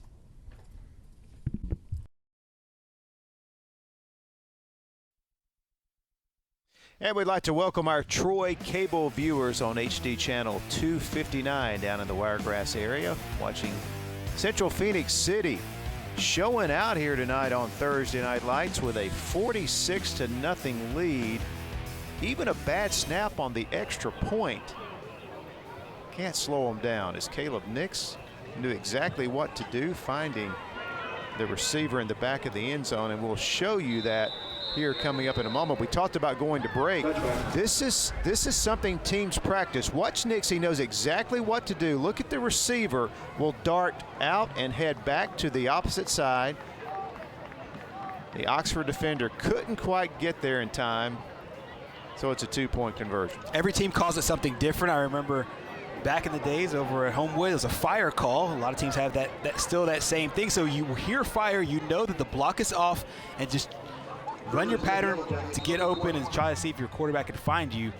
And a lot of times doesn't necessarily work. It works a lot in practice, but sometimes execution in the game, it really doesn't fire off as well. But it's a really smart way to be able to still collect points when something busts. And it's really good when you have your starting quarterback as the guy holding the football. And there's Makai Gilbert, senior defensive lineman, on the tackle. And show you how much total domination this has been. Central Phenix City has 46 points. Oxford has 2 first downs, both of those aided by penalties. Exactly right, and it shows you the level of dominance that Central Phenix City has had throughout the course of the game. It really starts up front. Offensive line and defensive line have really had their way with the Oxford front, and then you pair that with the amount of talent they have on the perimeter and their ability to run the ball. It's the epitome of domination here in the first 24 minutes of this game. Thomas on the carry. Best run from scrimmage. They pick up about 6 yards, and that'll take us to the end of the first half. It's Patrick Nix's team, other than the penalties, it has been a flawless performance here in the first half. What a difference a year makes. This game last year, Oxford won a shootout 32-31 at Lamar Field. Here tonight, it is all Red Devils here at halftime on senior night. We mentioned going in on paper, this looked like a very tough matchup here to wrap up the regular season for Oxford on the road against a team that's been rolling this year, and that has been the case so far here through 2 quarters. Most certainly, and it's been a really fun game to watch as we now talk to Coach. Coach Patrick Nix joining us now here at halftime. Coach, it's just been total domination here in this first half, other than penalties, which I'm sure you'll talk about that at halftime. It has been great on both sides of the line of scrimmage. Even kickoff coverage, special teams has been outstanding. No doubt. Very proud of the guys, very proud of the energy they've come out with and the excitement. And our guys are having fun. I love watching them have fun and watching them play and playing very physical, very hard, enjoying it, enjoying playing together. So, and obviously we've had a very good first half, and now we got to come back and start it good in the second half right here. Coach, I'm sure one of the reasons why you scheduled this game to begin with is because you knew it would be a nice primer right before the playoffs. What have you seen so far that you want to take with you as you know march forward in the 7A playoffs coming up after these 2 quarters? Well, no doubt. I mean, obviously the execution we had on offense, the intensity, physicality on defense that we played with, special teams has been unbelievable, the way we played there. So, obviously we want to take every bit of it with us and just continue. And that is exactly why we play this game and want to get this game in as a tune-up going in the playoffs, because we want to play at that level, at this level, because we know we're going to have to play at an even higher level to be able to win the thing. Coach, you've been flawless execution-wise on offense, but I got to ask you before you leave us about that defensive front. They're dominating here in this first half. Our defensive front is so underrated, it's unreal. Our defensive front linebackers are as good as anybody in the state. There is no doubt. They're so good.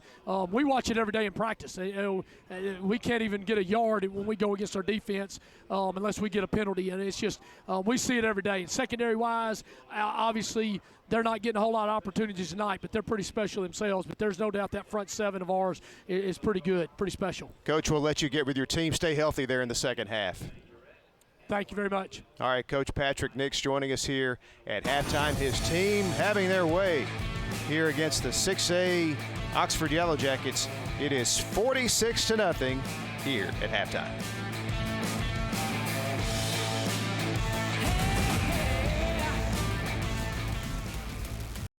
What's your favorite high school sports memory? A late inning rally? A game-winning shot? A photo finish? Maybe it's a pep rally or a pregame ritual. Maybe it's the euphoria of a late-night bus ride home after a hard-fought win. Maybe it's having pizza with teammates after the game.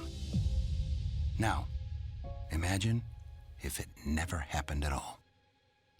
School sports need your help. With budgets getting tighter, it's more than the games that are on the line.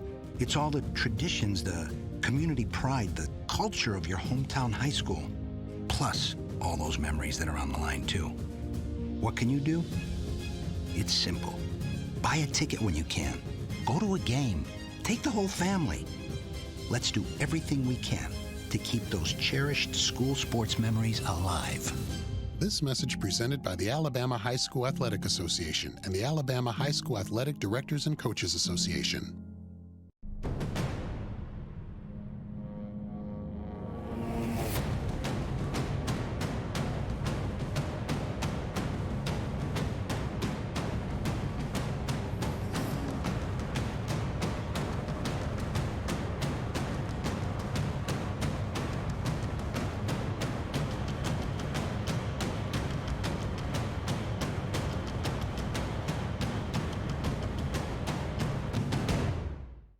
Since 1848, First Bank of Alabama has been dedicated to our customers and excellence in all areas. With constant improvements to our facilities, to adding new products and services to better serve you, our team is fully engaged in all the communities we serve.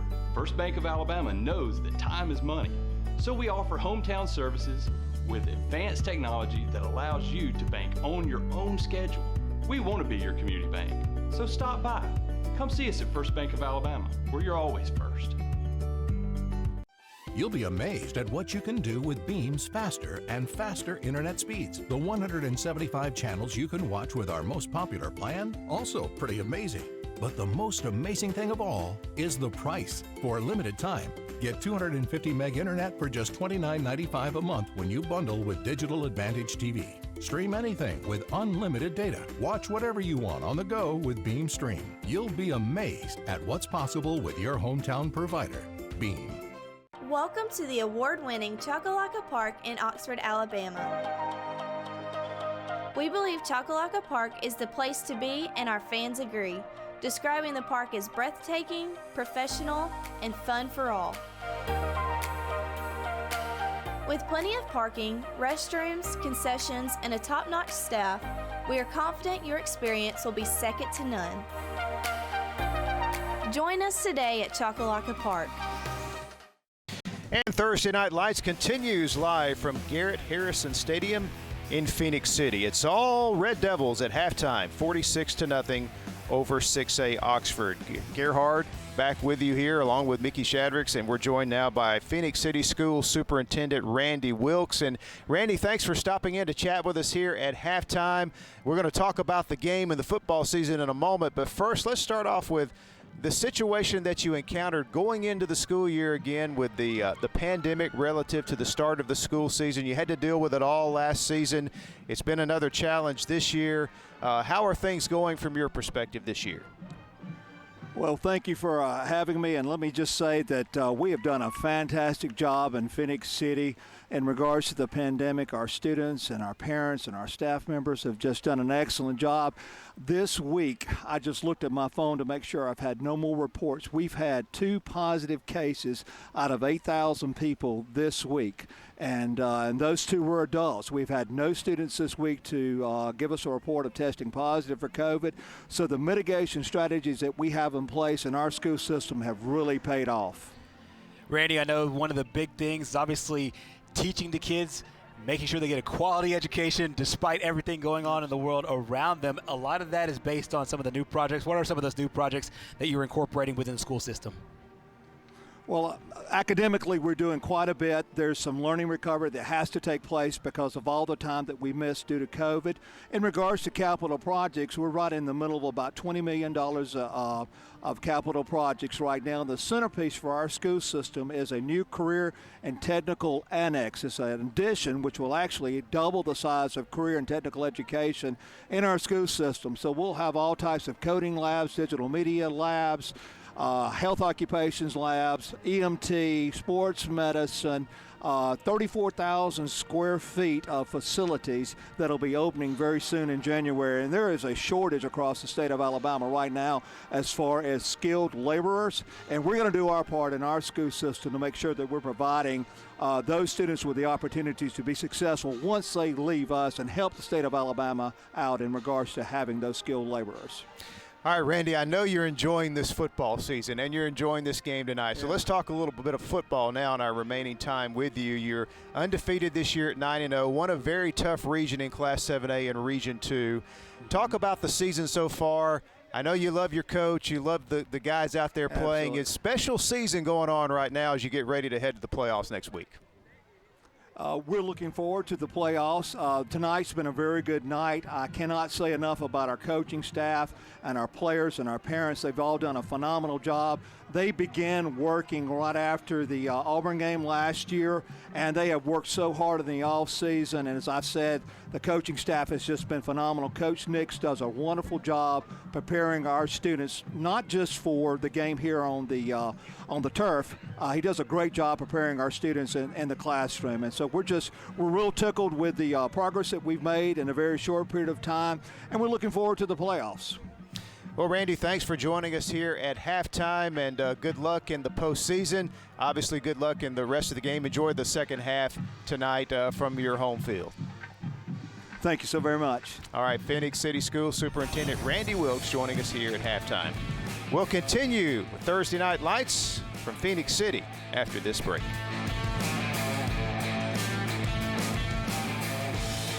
The perfect checking account doesn't exist. Not at a bank, that is. So why do you keep looking there?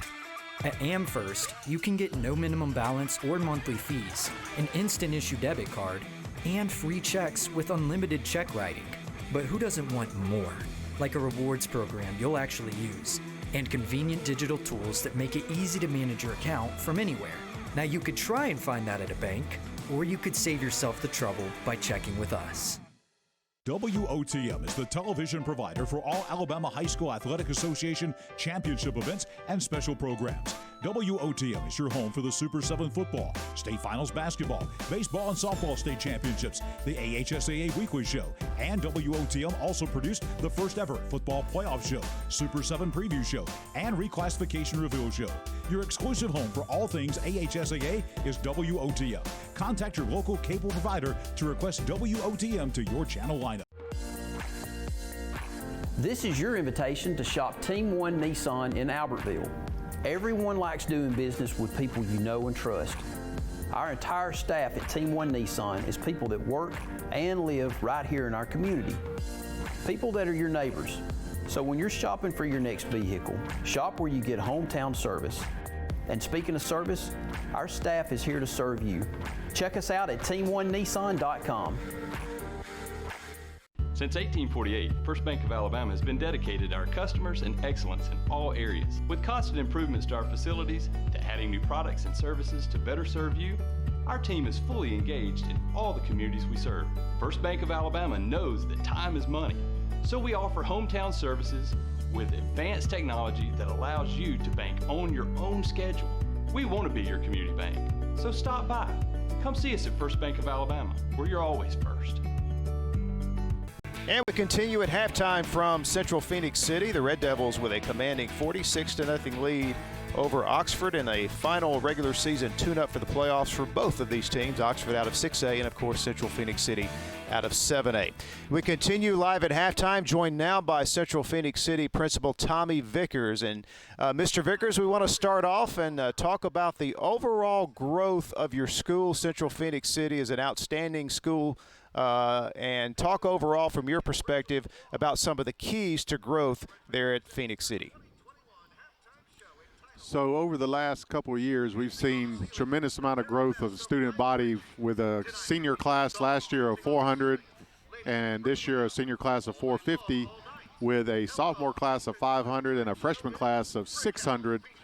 And I think it's because of the academics that we offer, with the facilities that we offer, the support of a great Board of Education, a superintendent that understands the importance of allowing a great deal of diversity in our academic offerings.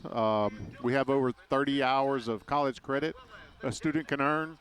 We have students graduating with associate's degrees at the same time they graduate high school. So it's been a great last 5-6 years in Phenix City. So we're reaping the benefits of a lot of hard work from our teachers and administration and the central office staff. Coach, you set me up for the first thing that I was thinking of was about that graduation that you just talked about a second ago. What are some of the things that your administration is doing to help out boost those graduation rates as well as helping those prepare for that next level with college readiness? So we have a graduation rate prior to COVID that was at 99%, and we're getting back in the mid-90s post-COVID. But a lot of that has to do with our teachers' willingness to spend extra time with the students before school, after school, the students and the parents' commitment to making up work, staying on top of things, getting their credits made up during the summer. A lot of variety of programs that we offer to get students their credits. And so our graduation rate's been phenomenal for the last several years. The college and career readiness is going to be the highest it's been this year. We're going to have about a 98% college and career readiness, which means that a student who graduates from Central will either be ready to go enter in a career because of their career tech credentials, or ready to go to college based upon their ACT scores or their dual enrollment college courses. So we work really hard of not just producing graduates, but also producing college and career readiness graduates. And finally, I want to ask you the same question we asked Superintendent Wilkes a moment ago. You got to be enjoying this season. You're 9-0, headed toward 10-0, going into the postseason. You're going to have a lot to say about the race for the 7A state championship. Talk about the football season that you've been able to witness so far this year. Well, everyone knows we had a great football program prior to Coach Nix with Jamie Dubose and what he did his 5 or 6 years here, winning a state championship, going back to the state championship, 6 region titles. And when he decided to retire and go double dip in Georgia, you know, we basically said we're going to go find the best football coach in the state of Alabama. And Patrick Nix was our number one choice. And we're seeing the benefits of that now, getting back to where we think we belong in high school football. And that's another region championship, dominating our opponents, multiple 4- or 5-star recruits getting ready to go to college. It's been a great run this year, and it's by far not over. We fully expect to be in Birmingham. Well, Tommy, thanks for joining us here at halftime, and I know it's been a great run so far. And as you mentioned, the postseason, the second season, is just around the corner. Enjoy the rest of the year watching the Central Phenix City Red Devils compete for that 7A state championship. Thank you. We appreciate you guys broadcasting us tonight. Look forward to working in the future. All right, that is Central Phenix City Principal Tommy Vickers joining us at halftime. We'll continue live from Garrett Harrison Stadium in just a moment. Every bank has their own app, but it's just that, theirs. not yours. At AmFirst, our app was made for you. So it's easy to pay bills, deposit checks, or transfer money to friends and family from anywhere. It's even customizable, which means you can personalize your dashboard, create usage alerts, and redeem points for rewards you'll love. And you can do it all on your own time. So what are you waiting for? Get the app made for you at AmFirst. Hi, I'm Courtney. Welcome to Team One Hyundai. If you want the absolute most and best out of your dollars, you have to choose Hyundai. Over the years, Hyundai has grown leaps and bounds from general transportation to the luxury, family, sporty brand that you want and need. If you didn't already know, Hyundai comes with America's best warranty, Hyundai Assurance, 3 full years of complimentary maintenance, and 24-hour roadside assistance. Have you seen foam lift concrete? Watch it raise the sidewalk. The poly-level system raises building floors, levels driveways, raises steps. Amazing, isn't it? APS Foundation. Sarah Automotive is bringing you a sweet selection with our best pre-owned inventory of the year and new vehicles arriving daily. We're giving you early access to our Slash-a-thon sale pricing. There's never been a better time to get more for your money. We've never paid more for your trade. Get a cash offer even if you don't buy from us. At Sarah Automotive, we're stepping on the gas and loading up our lot. Come in today and get more Ford, Honda, and Nissan for your money. No tricks, just slash prices all month long. Sarah Automotive, Highway 280, Sylacauga. And back at Garrett Harrison Stadium, halftime continuing now. Central Phenix City pitching a shutout with a 46-0 lead over the Oxford Yellow Jackets. Second half action still to come right here from Garrett Harrison Stadium. The perfect checking account doesn't exist. Not at a bank, that is. So why do you keep looking there? At AmFirst, you can get no minimum balance or monthly fees, an instant issue debit card, and free checks with unlimited check writing. But who doesn't want more? Like a rewards program you'll actually use, and convenient digital tools that make it easy to manage your account from anywhere. Now you could try and find that at a bank, or you could save yourself the trouble by checking with us. WOTM is the television provider for all Alabama High School Athletic Association championship events and special programs. WOTM is your home for the Super 7 football, state finals basketball, baseball and softball state championships, the AHSAA weekly show, and WOTM also produced the first ever football playoff show, Super 7 preview show, and reclassification reveal show. Your exclusive home for all things AHSAA is WOTM.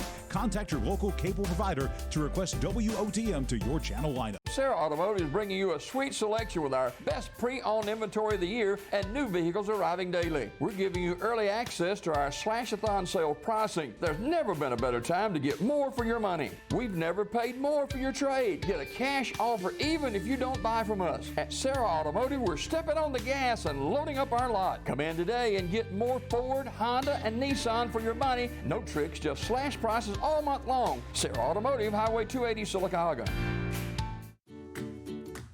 There's regular Wi-Fi, and there's new Magnify Intelligent Wi-Fi from Beam. It learns which devices use more data and knows when to push more speed to the rooms you want, automatically. Just imagine, no more dead zones, no more battles over bandwidth. No doubt this is the way whole home Wi-Fi is meant to be. Intelligent. Magnify your internet with Beam.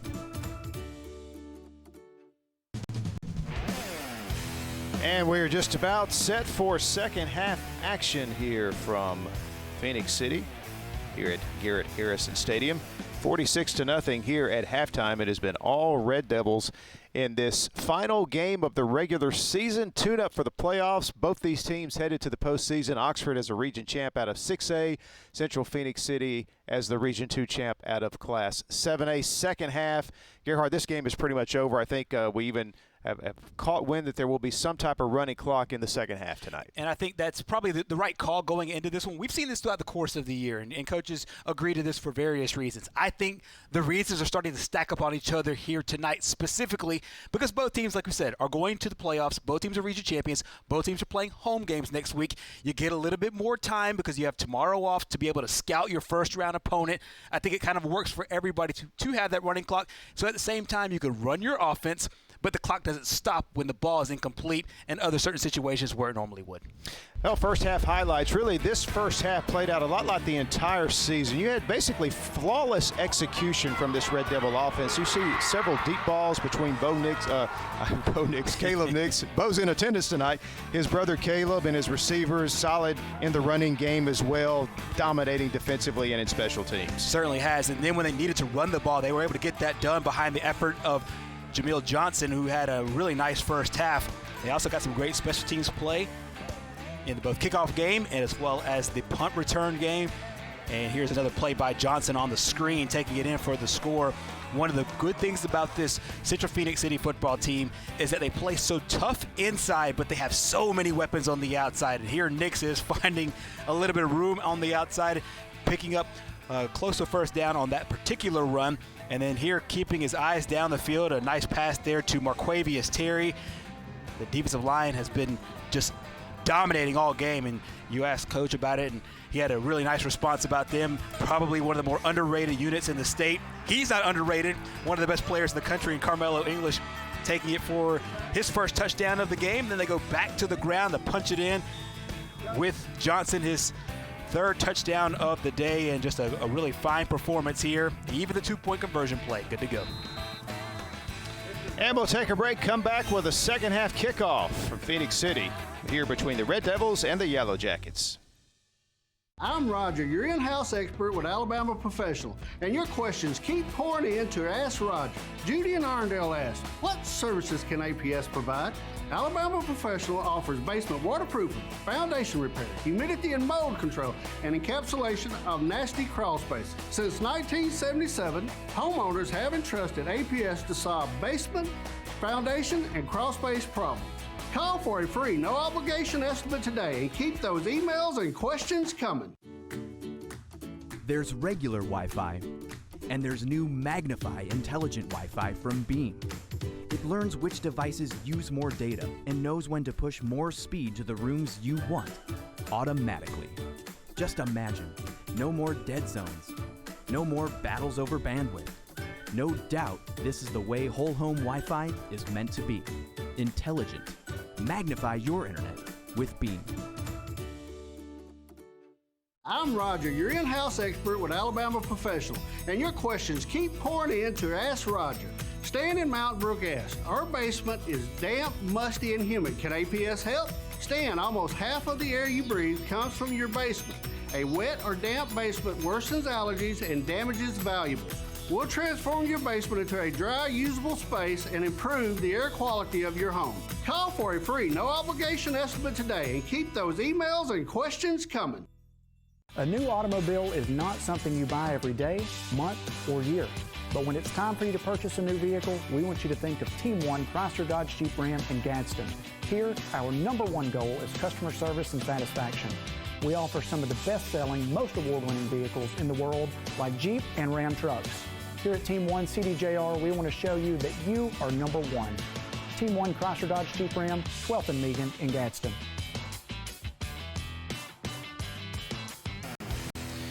And we're back at Garrett Harrison Stadium, getting set for the second half between Central Phoenix City and the Oxford Yellow Jackets. There you see both head coaches speaking with the officials. Oxford coach Sam Adams, Phoenix City coach Patrick Nix.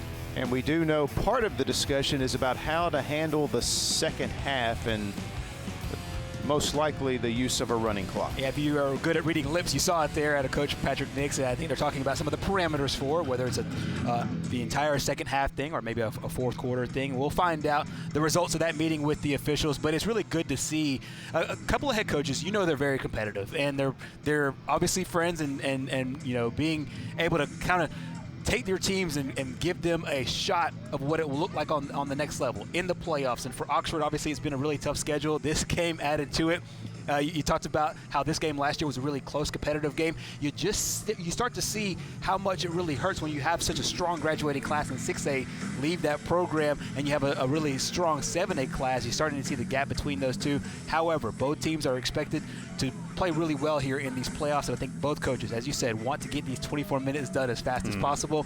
Get to bed early, start scouting your opponent next week. Yeah, whatever they're talking about, we know it's going to be to protect their interests heading into the postseason, because this game is decided. This game is pretty much over, and there's not much to play for here in the second half. Both teams want to be healthy and come out of this ready to advance to the playoffs. Oxford, of course, in Class 6A, and Central Phenix City in Class 7A. There you see Caleb Nix, whose night I'm sure is done. What a first half he had, throwing the football and leading this Red Devil offense. We are set for the second half, and the Yellow Jackets, who won the coin toss and deferred, will get the football to begin the third quarter. And this is the best return of the night for Oxford. First time they've been able to return it out across the 25-yard line. And there you see Oxford quarterback Sam Robertson. His night appears to be done as well. That's exactly right, and I think that was part of the message that they had there at halftime. Hey, we'll make sure that you guys play your second unit, your third unit, however they measure these things, and both coaches made sure to do that. We've had a game here. We had a few games over the course of the year where you have the team that's in the lead take their starters out, and you have the team that's behind lead their starters in the football game, and then you have this weird dynamic where the starting unit comes back into the game for the team that's leading. And so I think it's really good to kind of get these things out on the front end, the communication, and be able to come There's away your with the backup. points. There's your backup quarterback Kamari McClellan in the game now. Devin Taylor on the carry, about a 9-yard gain, making it second down and short for the Jackets. McClellan did get some run with the first unit throughout the course of the early part of the regular season before Robertson took over. This is Taylor again, and he is going to be very close to an Amherst first down, as he was tackled from behind by Isaiah Fega. Also for the coaches, this is not just wasted snaps. This is a good chance to evaluate who you might be calling on to lead next year, calling on to fill in gaps next year as well. So football coaches and football players really like to use the term "put it on tape." It's a good chance for guys in both the red and the black, or the white and the black, to put some good footage on tape here and see if they can work themselves into the 2 deep next year. Here's Taylor, just tripped up on a nice play by Dexter McDaniel. A flag comes in as well, so we'll have to check the penalty.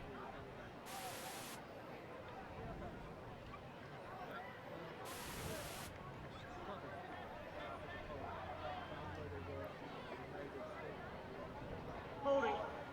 Offense. 10-yard penalty for the spot of the foul. Still first down.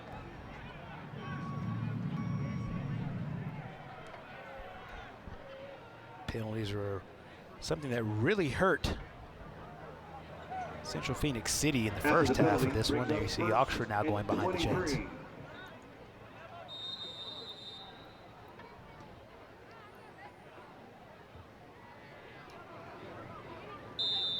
Ball will be Oxford 31. As you see, obviously we are having a running clock. Thought it might possibly be the fourth quarter, but obviously it has been running here in the third.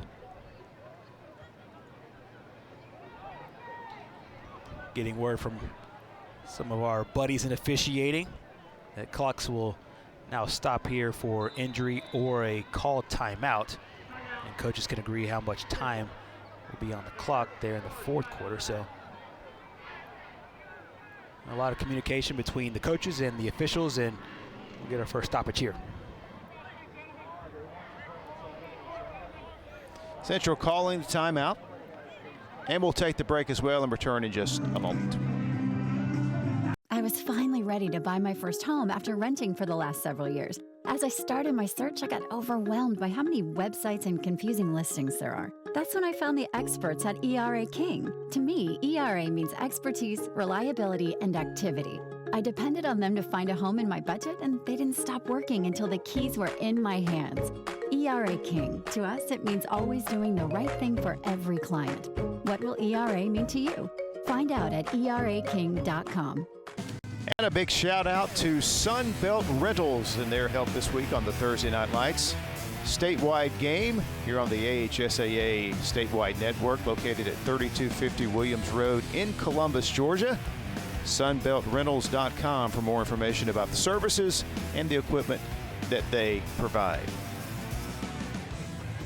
And there you look ahead to, or look back at the regular season for Central of Phenix City. We talked about how dominant they've been and the point outbursts they've had throughout the season. That's exactly right. You see the number of times they put up 50 plus. In the last 2 weeks they've put up 40 plus, and we'll have a chance here to see that once again. I think the more dominating thing is you want to play well going to the end of the season. I think that's what you're seeing with this squad. They went over to Georgia and played a really good Peach County football team, and then you see the defensive performance as well as they played on offense. 0, 0, 6, 7, 7. And, of course, in the last couple of weeks, they played really well defensively. So this is a team that's rolling here on both sides of the ball as we move forward into the postseason. This is a team that was off last week, so you could have had a little bit of rust factoring in this one, but not the case here today. As a quick 46-0 lead at the half, and the starters are done, and the next time they'll play is when it's the postseason. Taylor, another carry. This time not much. Another flag comes in, and we mentioned that Central Phenix City, they will match up with Daphne in the first round. Daphne, the 4th seed out of their region, but I tell you, this Trojan football program has got a lot of tradition. Of course, state championships in 2001 and 2010. Exactly, and they're having a solid season this year. Maybe not to their standards overall. They enter the playoffs 5-3. They'll play Spanish Fort, so a lot like Central Phenix City. They'll play a really good team out of Class 6A, hoping to vie for a 6A state championship. I like what Daphne's done with their scheduling. 5-3 going into the playoffs. Their losses are an overtime loss to Fairhope, as well as a loss to Theodore as well. You see Theodore there. Well, that will play Prattville, also out of the same region as Central Phenix City in Region 2. So the Region 1, Region 2 matchups in the South, I think, will be really interesting to see who comes out of here. Central Phenix City stating their case, and I'm sure there's a lot of people in Daphne right now paying attention to this one and seeing the level of team that will meet them in the postseason in Week 1. 2nd down and 5 after the penalty, as Oxford now out to the 49-yard line. Carroll hands off to Taylor. Right up the middle, it's going to be an first down for the Yellow Jackets. Tackle made by Damon Duhart. Taylor on the carry. Well blocked play here by the Oxford Yellow Jackets, creating some space. This is not what you saw there with the first unit for Central Phenix City. Good job there by the offensive line for the Yellow Jackets as well, being able to create some space, and the young guys here getting their chance to get some varsity reps, doing a good job.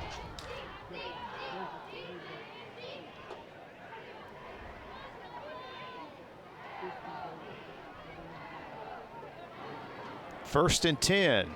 Oxford at the Central Phenix City 40-yard line. Taylor, another carry. And Taylor's going to have about 7 yards out to the 33-yard line. Again, another tackle that time by Damon Duhart. Steady dose of the running here. Running game for the Oxford Yellow Jackets. And speaking of Oxford, you see their schedule as they moved throughout the course of the year. They lost to Thompson. You saw just how tough their non-region games were. Thompson, Pleasant Grove, of course, that game turned into a forfeit. Pleasant Grove won that game on the field. Then it got into region play, beat Scottsboro, then lost to Southside. Nice win over Pell City. A game you saw right here on WOTM in our AHSAA game of the week was against Gadsden City. And then ever since then, they had an open week, and they've been on a nice little winning streak since then. And this is, I'm sure, is an Oxford team that is looking to take this momentum into the playoffs. And once again, if you're just joining us, Oxford still looking to find out who their opponent will be in the postseason. A couple of different options here. They will match up out of Class 6A with Region 5. Right now, Homewood, Chelsea, and Shades Valley all sit at 3-3 in the region. It looks, based on the point system, that Homewood will lock up that 3rd seed. So Chelsea and or Shades Valley will be able to take that 4th seed. So we'll have all our answers tomorrow night when everything is settled. Into the playoffs, and we'll find out who the Oxford Yellow Jackets will play. But they match up with that really tough Class 6A Region 5. Of course, the top of that region is Mountain Brook at number 1 and Briarwood at number 2. That was Braden Cochran on the carry.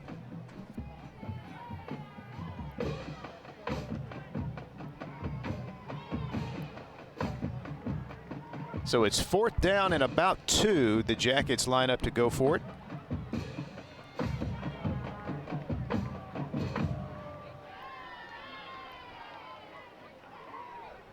And McClellan. And this is Cochran again, spins inside the 30, and that should be enough for the Amherst first down. Nice drive here by the Jackets. Using that running game early on, and take another look here at this one. This time you saw pulling that offensive line and sneaking that football just enough to move the sticks.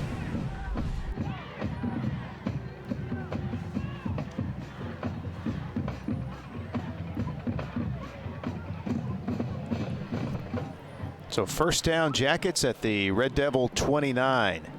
Deepest penetration of the night for the Oxford offense. This is Cochran, and he is swarmed under behind the line of scrimmage. Nice tackle by Jaquan Sanks, the sophomore defensive back. This is what we talk about when you talk about putting good plays on film here. Watch the sophomore, number 19 there, being able to come off the block and make a big play there, chopping down there at the legs and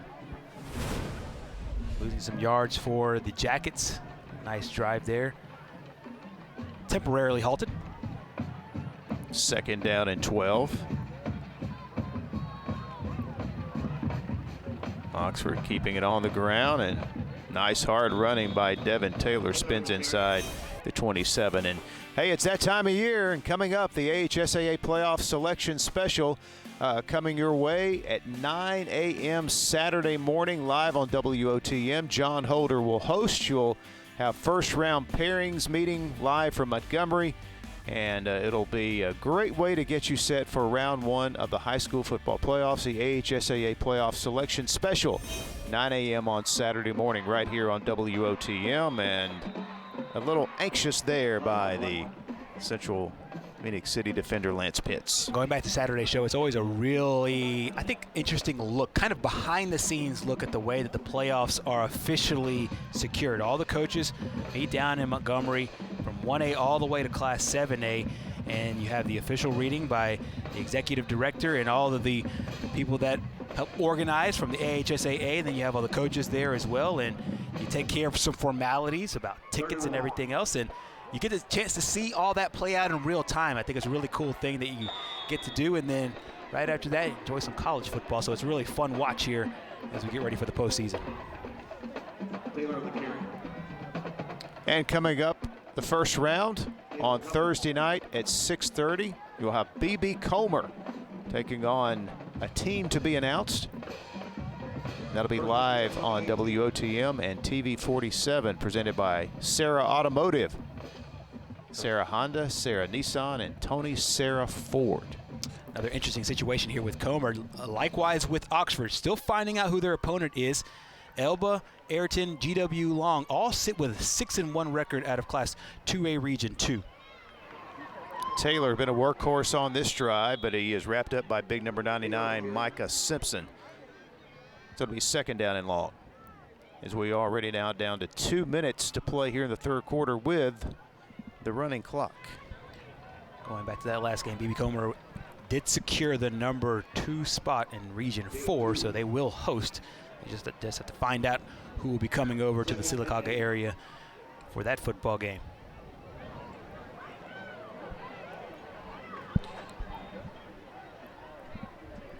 Second down and 9. Red Devils bring the blitz. Taylor can't quite break through the line of scrimmage. There's number 96 again, Fega. He's had himself a fine game tonight. He certainly has. A sophomore, and we talked earlier about his ability to not only break up the run, but then also really disrupt things in the passing game. We've seen a strong dose of both, and those in 7A will need to see him for the next 2 years. What Coach Nix, when he spoke with us at halftime, he beamed about that defensive line, that front seven, didn't he? Yeah, he certainly did. He called them underrated, and I think that he called them the best front seven in the state. Exactly, and I think that he knows what he sees every week in practice, and obviously to have the kind of offense you have to practice against a really good defense, and certainly they've done so against that front seven. Mayberry kept his balance after the initial hit by Ashton Reed, but it's still a loss on the play. Good job there by the front seven once again of Central Phoenix City, coming up and making the tackle.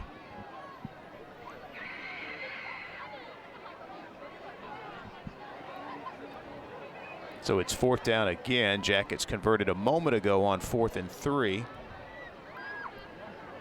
Final 7 seconds tick away here in the 3rd quarter. This, though, is not 4th and 3. This is 4th and 8.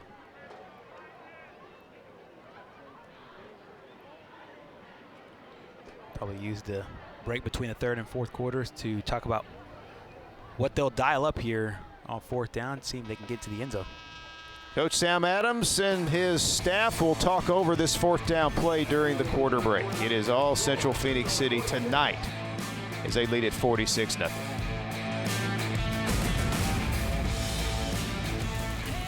The perfect checking account doesn't exist. Not at a bank, that is. So why do you keep looking there? At AmFirst, you can get no minimum balance or monthly fees, an instant issue debit card, and free checks with unlimited check writing. But who doesn't want more? Like a rewards program you'll actually use, and convenient digital tools that make it easy to manage your account from anywhere. Now you could try and find that at a bank, or you could save yourself the trouble by checking with us.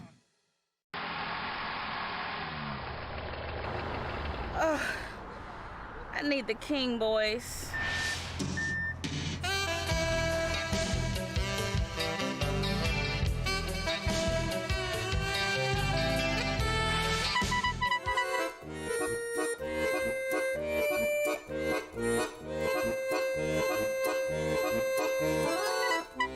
Don't call two clowns in a tow truck when you're dreaming of them King boys.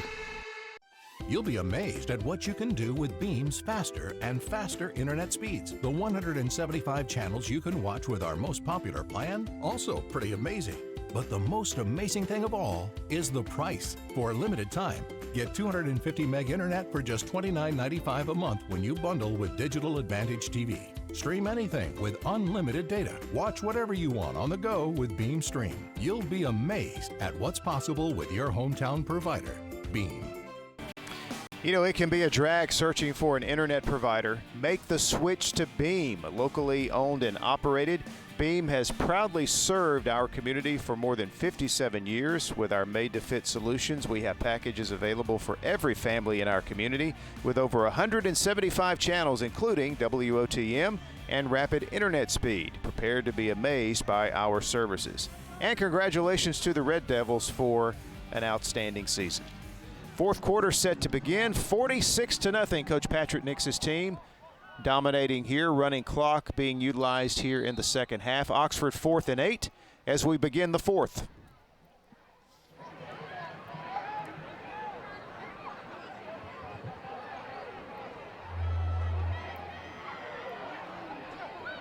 Kamari McClellan hands off to Taylor. And Taylor with about a yard, and that's it. Good defensive play by Lance Pitts, the junior linebacker. So the ball will go back over to the Red Devils. And obviously, whenever you have that goose egg on the scoreboard, every defensive player, whether you are coming in with the 2nd and 3rd unit or you're the first team, you want to see that 0 hang on the scoreboard. And so far, the defense has done its job. And I know the first team unit really happy about that as well, trying to make sure that another 0 stays on there and get another shutout. This is a defense that's had a few of those over the course of the season.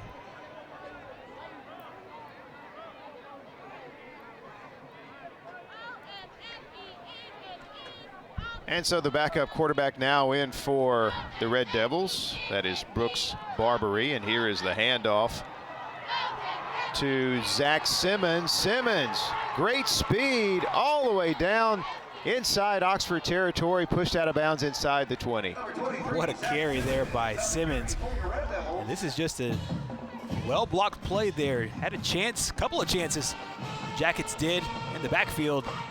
And once he had a head of steam, took off down that sideline, finally caught. Nice angle there by the Oxford defender, pushing him out of bounds and saving the touchdown. But Simmons with a nice run, but it looks like it all might be for naught. Looks like he stepped out of bounds. Stepped out of bounds at the 25-yard line, so it'll be 1st and 10 for the Red Devils. Simmons, just a sophomore. Pass is incomplete. It was intended for John Thomas. Well, this is exactly what we were talking about earlier with the running clock and kind of the benefits of it. You want your backup quarterback to come in the game. You take a look, good shot there at Brooks Barbie. You don't want your backup quarterback to come in and do nothing but hand the ball off when all week in practice, that's not the offense you run. You want to be able to run him in a game, your normal offense, and Barbie's played in 4 games this year. Had 1 attempt right before that one. So getting a good chance here without the clock stopping on the incompletion. 2nd and 10. And this is Simmons once again, and he's going to dash into the end zone for another Central Phoenix City touchdown. Simmons came in as the backup, or really the 3rd string running back for this football team. Had 108 yards on the season before his couple of carries here in this 4th frame. Once again, really well blocked. Take a look at a great block there on the outside. Give a lot of credit to number 69, Bryant Lay, holding that block on the outside, and Simmons sneaks in there for his 3rd touchdown of the season. So for the 3rd time this season, Central Phoenix City will top the 50-point mark here in the regular season. And Romello Green just does get it over the crossbar for the extra point. 53 to nothing here, 4th quarter in Phoenix City. Since 1848, First Bank of Alabama has been dedicated to our customers and excellence in all areas. With constant improvements to our facilities, to adding new products and services to better serve you, our team is fully engaged in all the communities we serve. First Bank of Alabama knows that time is money, so we offer hometown services with advanced technology that allows you to bank on your own schedule. We want to be your community bank, so stop by. Come see us at First Bank of Alabama, where you're always first. And Big Time Entertainment is now open in Oxford, Alabama, right off I-20.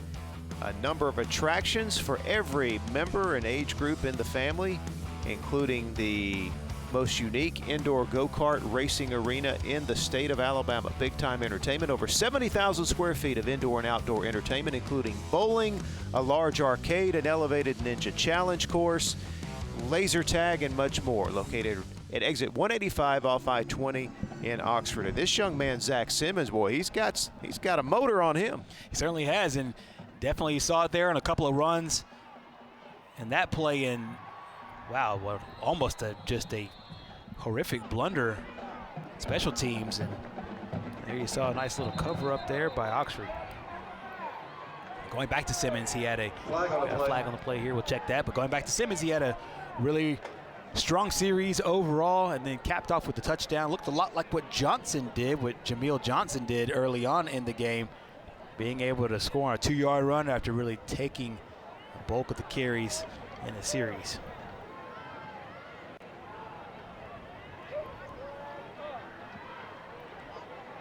Flag thrown, stopping the clock with 7:04 to play.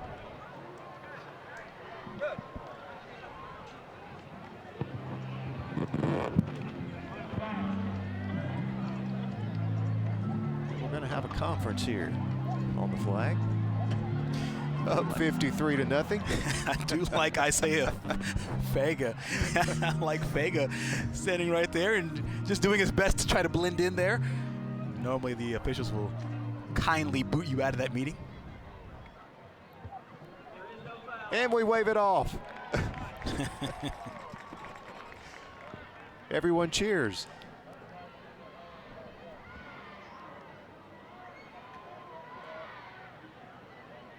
I tell you, of all the things that Central Phoenix City has done well tonight, kickoff coverage has been outstanding. And when you get into the playoffs and the margins are very small, excellent plays in the kickoff games can be a lot of times the difference between winning, losing, and marching on and holding that state championship trophy. We definitely saw it last year in the 7A state championship game as well. So Oxford starts from their own 12. This is McClellan on the keep, spins his way out to about the 14-yard line before he was taken off his feet by the Red Devils' number 57, who we do not have listed on our roster.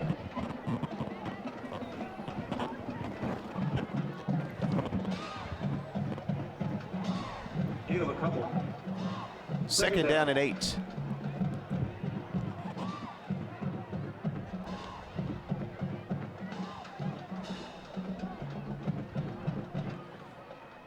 McClellan hands to Taylor, and he is stuffed a couple of yards behind the line of scrimmage, and it's number 96 again. Fega is just having himself a fantastic football game. We talked earlier about his ability to shed blocks, and what he kind of reminds me of is just those really old school good interior linemen that can keep himself away from the block, but then at the same time read where the ball's going and make a play on the ball. He's not there to clog up space, he's there to make plays, and there's a huge difference when we talk about those guys on the inside. So third down and 8 for the Yellow Jackets. McClellan to attempt his first pass of the night. Airs it out deep down the far sideline. Incomplete. A flag's going to come in. So we're going to get some type of penalty against the secondary, probably interference.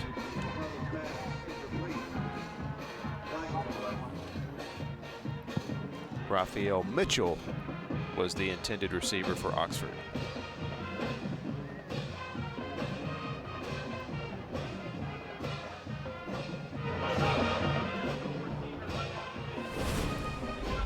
Instead of interference, it is a holding call.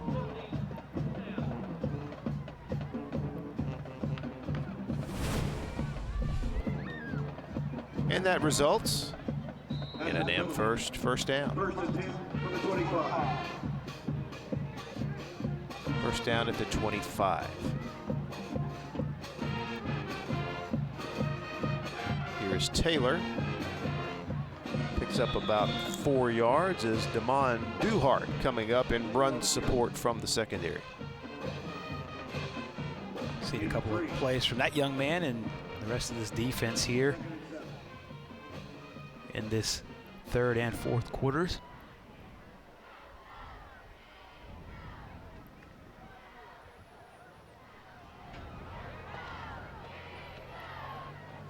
Under 5 now to play here in the game.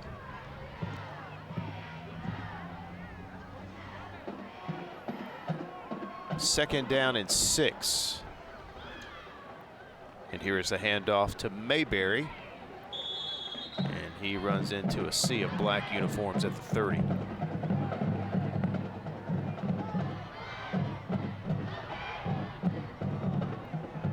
Mayberry on the carry.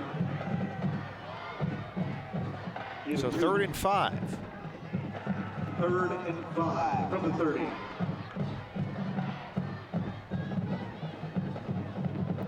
Another big chance here for the Oxford offense to keep the chains moving and see if they can get once again within striking distance.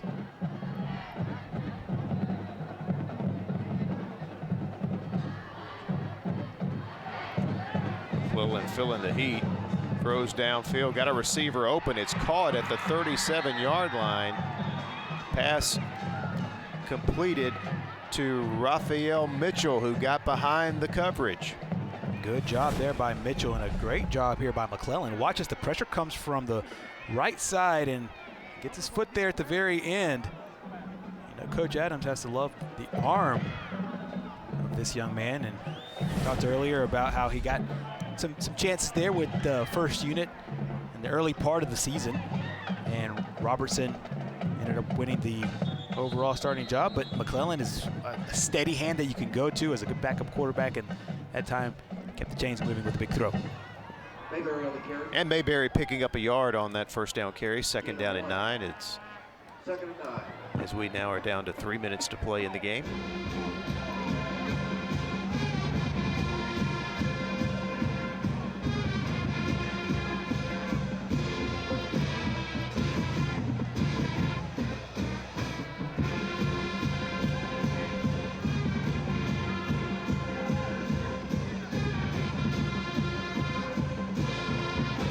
Taylor is hit immediately right after he took the handoff by Delvin Stokes, another one of those outstanding players in this Central sophomore class. Sophomore class and the junior class, and we talked to the Central Phoenix City High School principal, Mr. Vickers, and he mentioned how big these classes are getting for Central Phoenix City, the overall class sizes, and I believe that the senior class over 600, and of course when that talent pool gets bigger and bigger, you're able to find a lot more players that you can develop. Coach Nix and his staff has done a good job of that, and you're starting to see the benefits of that. Taylor, nice gain right up the middle, knocked off his feet by Rydarius Morgan, but it'll be an Amherst first down for the Jackets as we're under 2 minutes to play in the game. All right, a little short, going to be 4th and 1. Less than a yard, actually. There you see the spot. They need to get it to the 22. It's just inside the 23. So the Jackets snap it quickly, and McClellan keeps it, and he's going to have the first down as he got around the edge and picks up the Amherst first down. Much better execution on this 4th down play as compared to the last time they had the ball down here within striking distance on 4th down. Good pull here by McClellan. Good blocking once again along the outside by the Jackets, and before Central Phoenix City is able to make the tackle, he moves the chains, and we'll see if he has a couple more shots at this to score some points here for Oxford. Under a minute to play. Jackets would love to get that 0 off the scoreboard. McClellan in trouble, heaves it toward the end zone, and they're gonna get the 0 off the scoreboard. Touchdown as Raphael Mitchell caught it for 6. What a sensational catch there, and you see the Oxford faithful giving him a well-deserved ovation there. Good concentration. Ball went back into the air, turned it essentially into a tip drill, and the Jackets able to not be shut out. And a good job here by McClellan. Had the big play earlier on 3rd down with a deep pass. Then you see the talent once again here. And the touchdown catch is good.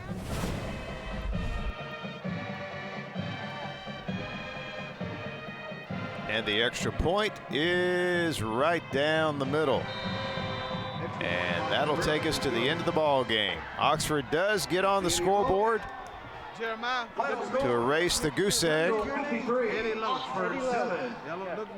And Central Phoenix City wins it in dominating fashion, 53-7. We'll take a break and put a wrap on things when we come back to Garrett Harrison Stadium. Every bank has their own app, but it's just that, theirs, not yours. At Amherst, our app was made for you. So it's easy to pay bills, deposit checks, or transfer money to friends and family from anywhere. It's even customizable, which means you can personalize your dashboard, create usage alerts, and redeem points for rewards you'll love. And you can do it all on your own time. So what are you waiting for? Get the app made for you at Amherst. Uncle Marcus, will you tell us a story about King Boys again? Sure.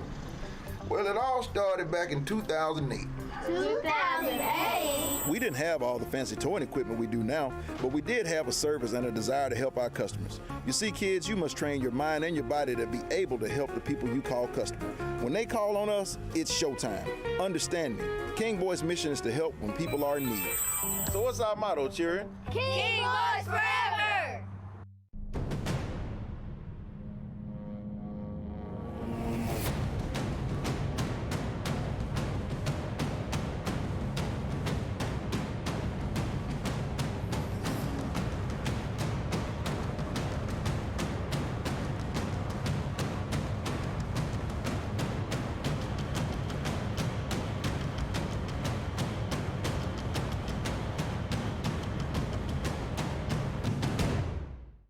We were looking to sell our starter home and move into our dream home.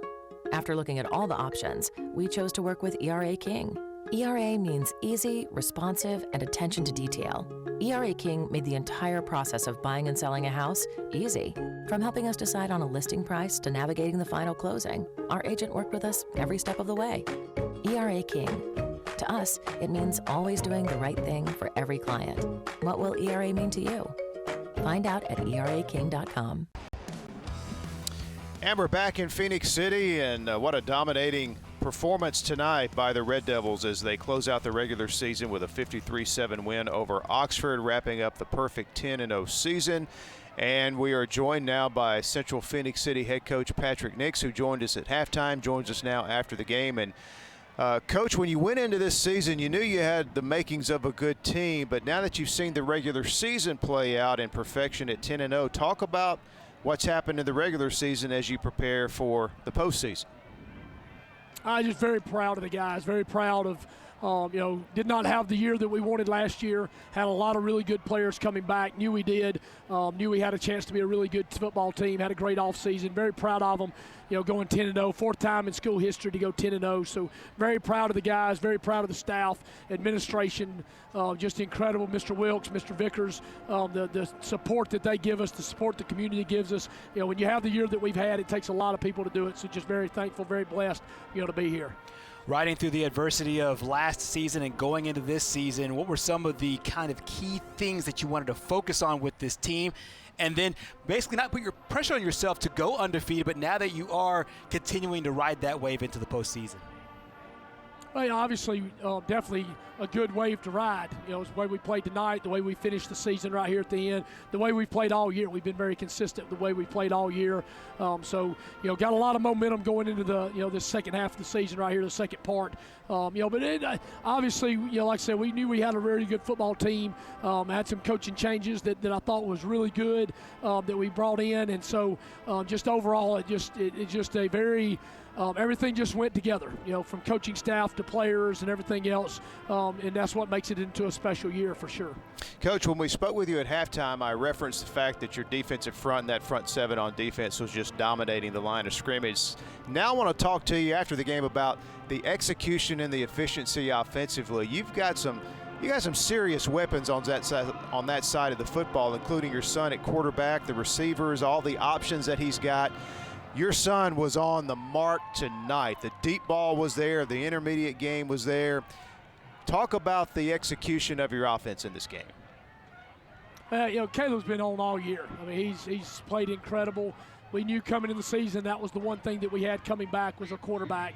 And when you have a quarterback coming back that's been in an offense since he was basically born and knows exactly what's going on, it just gives you a huge advantage. And then we have weapons all over the field. It's not just like we have one guy. We've got guys everywhere. We got running backs. Offensive line is playing really, really well.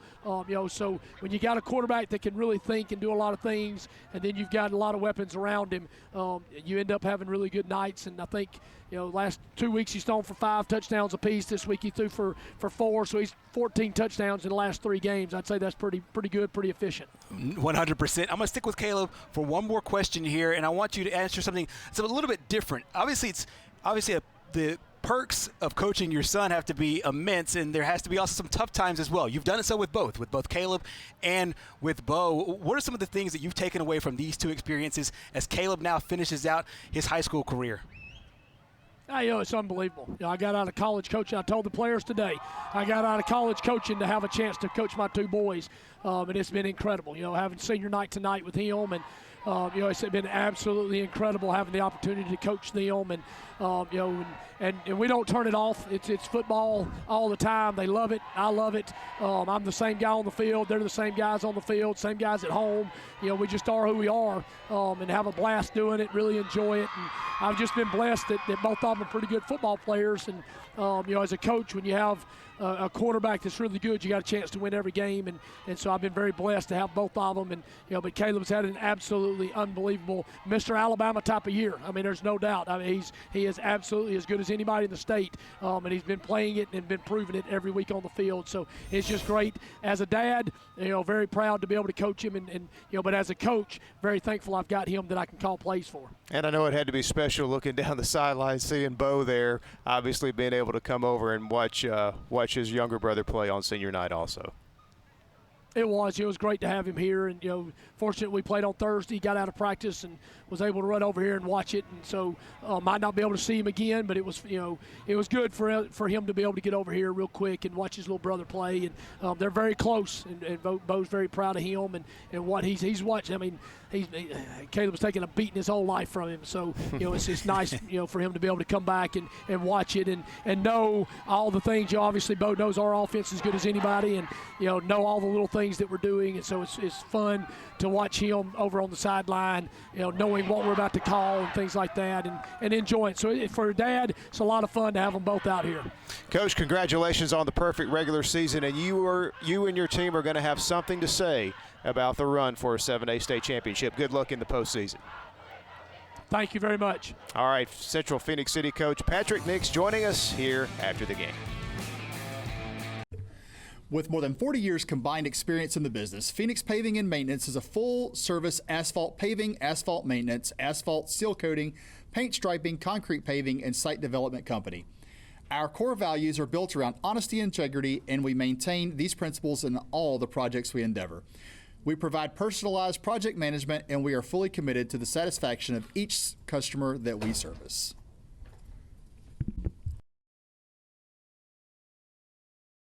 Since 1848, First Bank of Alabama has been dedicated to our customers and excellence in all areas. With constant improvements to our facilities, to adding new products and services to better serve you, our team is fully engaged in all the communities we serve. First Bank of Alabama knows that time is money, so we offer hometown services with advanced technology that allows you to bank on your own schedule. We want to be your community bank, so stop by. Come see us at First Bank of Alabama, where you're always first. Have you seen foam lift concrete? Watch it raise the sidewalk. The poly-level system raises building floors, levels driveways, raises steps. Amazing, isn't it? APS Foundation. Right now at Ted's Abbey Carpet and Floor, the keyword is free. Buy any type of flooring at Ted's Abbey Carpet and Floor and we'll install it absolutely free. Whether it's carpet, hardwood, laminate, or vinyl, get it professionally installed absolutely free. Why pay to have your new floor installed when you can have it installed absolutely free and get 0% financing for an entire year? That's right, free interest for an entire year and free installation. That's Ted's Abbey Carpet and Floor's free installation sale going on right now. And another 50-plus point performance tonight for the Central Phenix City offense as they beat Oxford 53-7 to close out a perfect regular season at 10-0 as they get set for the 7A playoffs beginning next week. By the way, this win tonight, talk about the tradition, the football program at Central Phenix City. This is the 84th win in their last 100 football games. Wow, just an incredible run. You heard at halftime giving a lot of credit and a lot of props that for the previous coaches, the previous teams that have been fielded there at Central Phenix City High School. And, of course, they have another one of the best guys in the state right now, and Coach Patrick Nix leading this football team. Another great offensive performance, a phenomenal defensive performance, especially by the starting group. And it's been a really amazing run, and it continues, and I know they want it to continue in the postseason. Speaking of the postseason, Central Phenix City does know who they will play in the first round.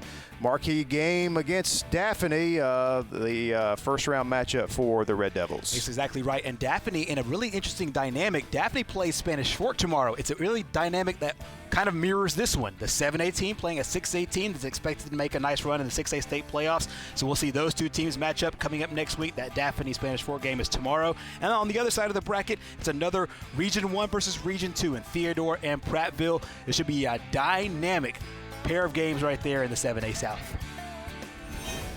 And then also coming up on Saturday morning at 9 a.m., a great way to get set for the high school playoffs is we'll have the AHSAA Playoff Selection Special hosted by John Holder. It will begin at 9 a.m. from Montgomery live on WOTM. They'll talk all about the first round playoff pairings at that meeting live from Montgomery. Saturday morning, 9 o'clock on WOTM. Meanwhile, for 6A Oxford, their first round playoff opponent still to be determined. Exactly, and they'll have to wait to find out who they play out of Class 6A Region 5, and the teams that are in the mix there are Homewood, Chelsea, and Shades Valley. We'll find out after all the dust settles in that region who falls at number 4, and the number 4 team will travel to Lamar Field for that game at Lamar in Class 6A in the north, and then you saw the bottom half of the bracket also still to be determined. And no question, we saw one of the top teams in the state of Alabama tonight, Central Phenix City, closing out a perfect 10-0 regular season with a dominating win over Oxford, 53-7. That'll wrap up our coverage from Garrett Harrison Stadium. For Gerhard Mathangani, Mickey Shadricks, and our entire Thursday Night Lights crew, thanks for tuning in and watching tonight from Phenix City.